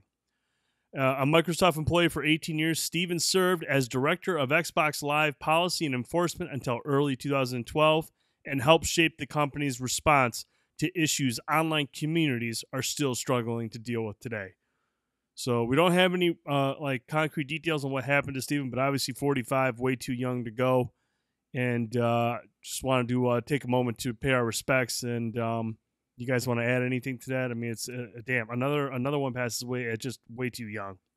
This was shocking to me. I actually followed Steven on Twitter. He tweeted all the time, so Yes, I always saw stuff from him. And to just see him pass away suddenly like that, I mean, he was tweeting just a few days prior to him passing. So don't know what the cause of it was. If it was obviously it had to be unexpected. But yeah, sad to hear about his passing at the age of 45. You know, it's tragic. So condolences to the family of Stephen. But yeah, he did some good stuff with Xbox and started some good initiatives based around combating like harassment and that kind of stuff online. Mm-hmm. So Stephen was a big part of that with Microsoft for a long time, and it's really, really sad to see him gone at the age of 45. Franklin? Like you're saying, that's way too young to go out. So condolences to the family. That's horrible. Mm-hmm. Bender? Yeah, I agree with you guys. That's really too bad, and not much else to say. Yeah. Oh yeah, he was a pretty vital component for Microsoft, and he helped out in a lot of ways, like you said, boys, dealing with harassment in the online community and keeping things under control. And it's a shame, and our thoughts and prayers go out to his friends and family during this tough time, and he'll be missed. And I followed him on Twitter as well. He was really entertaining on Twitter. He always had a lot to say, and I always appreciated that about him. So yeah, we're sorry to hear about that loss, but gentlemen, that's going to do it for this week's show. Where can we find you gaming and tweeting? Franklin. You find me on Xbox Live, PlayStation Network, Nintendo Network, Twitter at Viperstrike, VYPRSTRYKE. Not sure if I'm streaming anything this week yet or not. Kick around some ideas. We'll see. Also, just want to quickly mention, we were on JD's show a week or two ago now. So Bender and Ben and myself, we all shared some cool music from Destiny 2. So head over to the Play and Listen Gaming podcast, either on SoundCloud or iTunes, and check it out. It's a great episode, man. Lots of good music. I love it when you guys talk about Destiny 2. Its music is far superior than anything out of the Halo verse. So true. So true. It's really, you can't even argue it. It's so true. It's but science. it is what it is. Yeah, it's fact. Boyce, how about you, buddy? As always, Brent, I will be not tweeting at Piccolo930. It's my PSN ID as well. It's where you can find me on the Switch.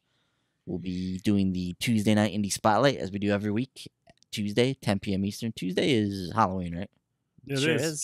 So after I finish up all that stuff, I'll be online streaming some game. We'll find out what to play. Maybe Steven Universe, maybe something else. But you have to tune in Tuesday, 10 p.m. Eastern. Short Pause Gaming on YouTube to find out exactly what we're gonna play. And I echo Frankie's thoughts. Check us out on the Play and Listen podcast, where we talk some Destiny music, man. It was fun. Piccolo 930. You know who owns that account? Big fat phony. Oh, man. You And Frankie. easily the biggest troll move of the week, Ben Boyce's Twitter handle kicked out a tweet that showed that he had earned a trophy in infamous Second Son, and the Short Pause Discord chat melted down. Everyone thought this was it. It's happening. He's actually playing his most anticipated game of the generation 5 years after launch. But a wrinkle in the whole thing, it was Ben's son who was playing infamous Second Son. I mean, the heartache and the disappointment following that reveal is just inexplicable. I can't even tell you the disappointment levels that were in the Discord chat. A lot of trash talking, boys. To put it bluntly, there was very disappointing, dude. You let everyone down. Yeah, I don't know what to say other than deal with it. And and Okay. one day I'll get around to playing Infamous. All right, let's get off my back, Felsen. Wow. All right, Bender, over to you. Well, you can find me on Twitter at Bender_guitar, on Nintendo Network and PlayStation Network at me_Bender, and on Xbox Live at meBender82. Great. You can find me on Twitter right here where it says the dude 1979. You can also follow me on the PlayStation Network and Nintendo Switch, the dude 79, Xbox Live, the real dude 79. Tune into our Short Pause Gaming channel. I'll be streaming Call of Duty World War II at some point after midnight. I'm guessing about 12:20, 12:30. I'll go live, stream it for an hour, and let my dude bro flow. So I'm really excited to check out Call of Duty World War II. Short Pause Gaming on YouTube. If we're not streaming on there, there's a good chance we're streaming on Twitch, which is Short Pause Gaming, and even on Facebook, Short Pause Gaming. Give us a follow, a subscribe, whatever, on those channels so you never miss a stream. You can watch this podcast on YouTube. You can listen to it on SoundCloud, TuneIn Radio, Google Play, Stitcher, and iTunes. And if you like this podcast, if you really like it, go over to iTunes, give us a 5-star rating, write a really nice review. Now, if you're not ready to give us a 5-star review, that's cool. We don't want any fake ones. If you got some criticism, some feedback for us to earn that 5-star rating, awesome. Come over to the website, go right into the podcast post, and leave a comment. If you want to write something really nasty, that's all right. Send us an email, podcast@shortpause.com. I like to crack open a bottle of wine and drink those nasty emails. They're so thoughtful and well written. So you can get a hold of us multiple ways. Email, podcast@shortpause.com. Comment section on the website. We want to hear from you. We need to hear from you. It's the only way we can make this show the best show it can be. So we really appreciate that. For Mr. Ayler, Mr. Holt, and Mr. Boyce, I'm Brent Felsing. Thanks again for watching and listening to the Short Pause Gaming Podcast. We'll talk to you next week. Good night, everybody. Good night. Bye. You guys.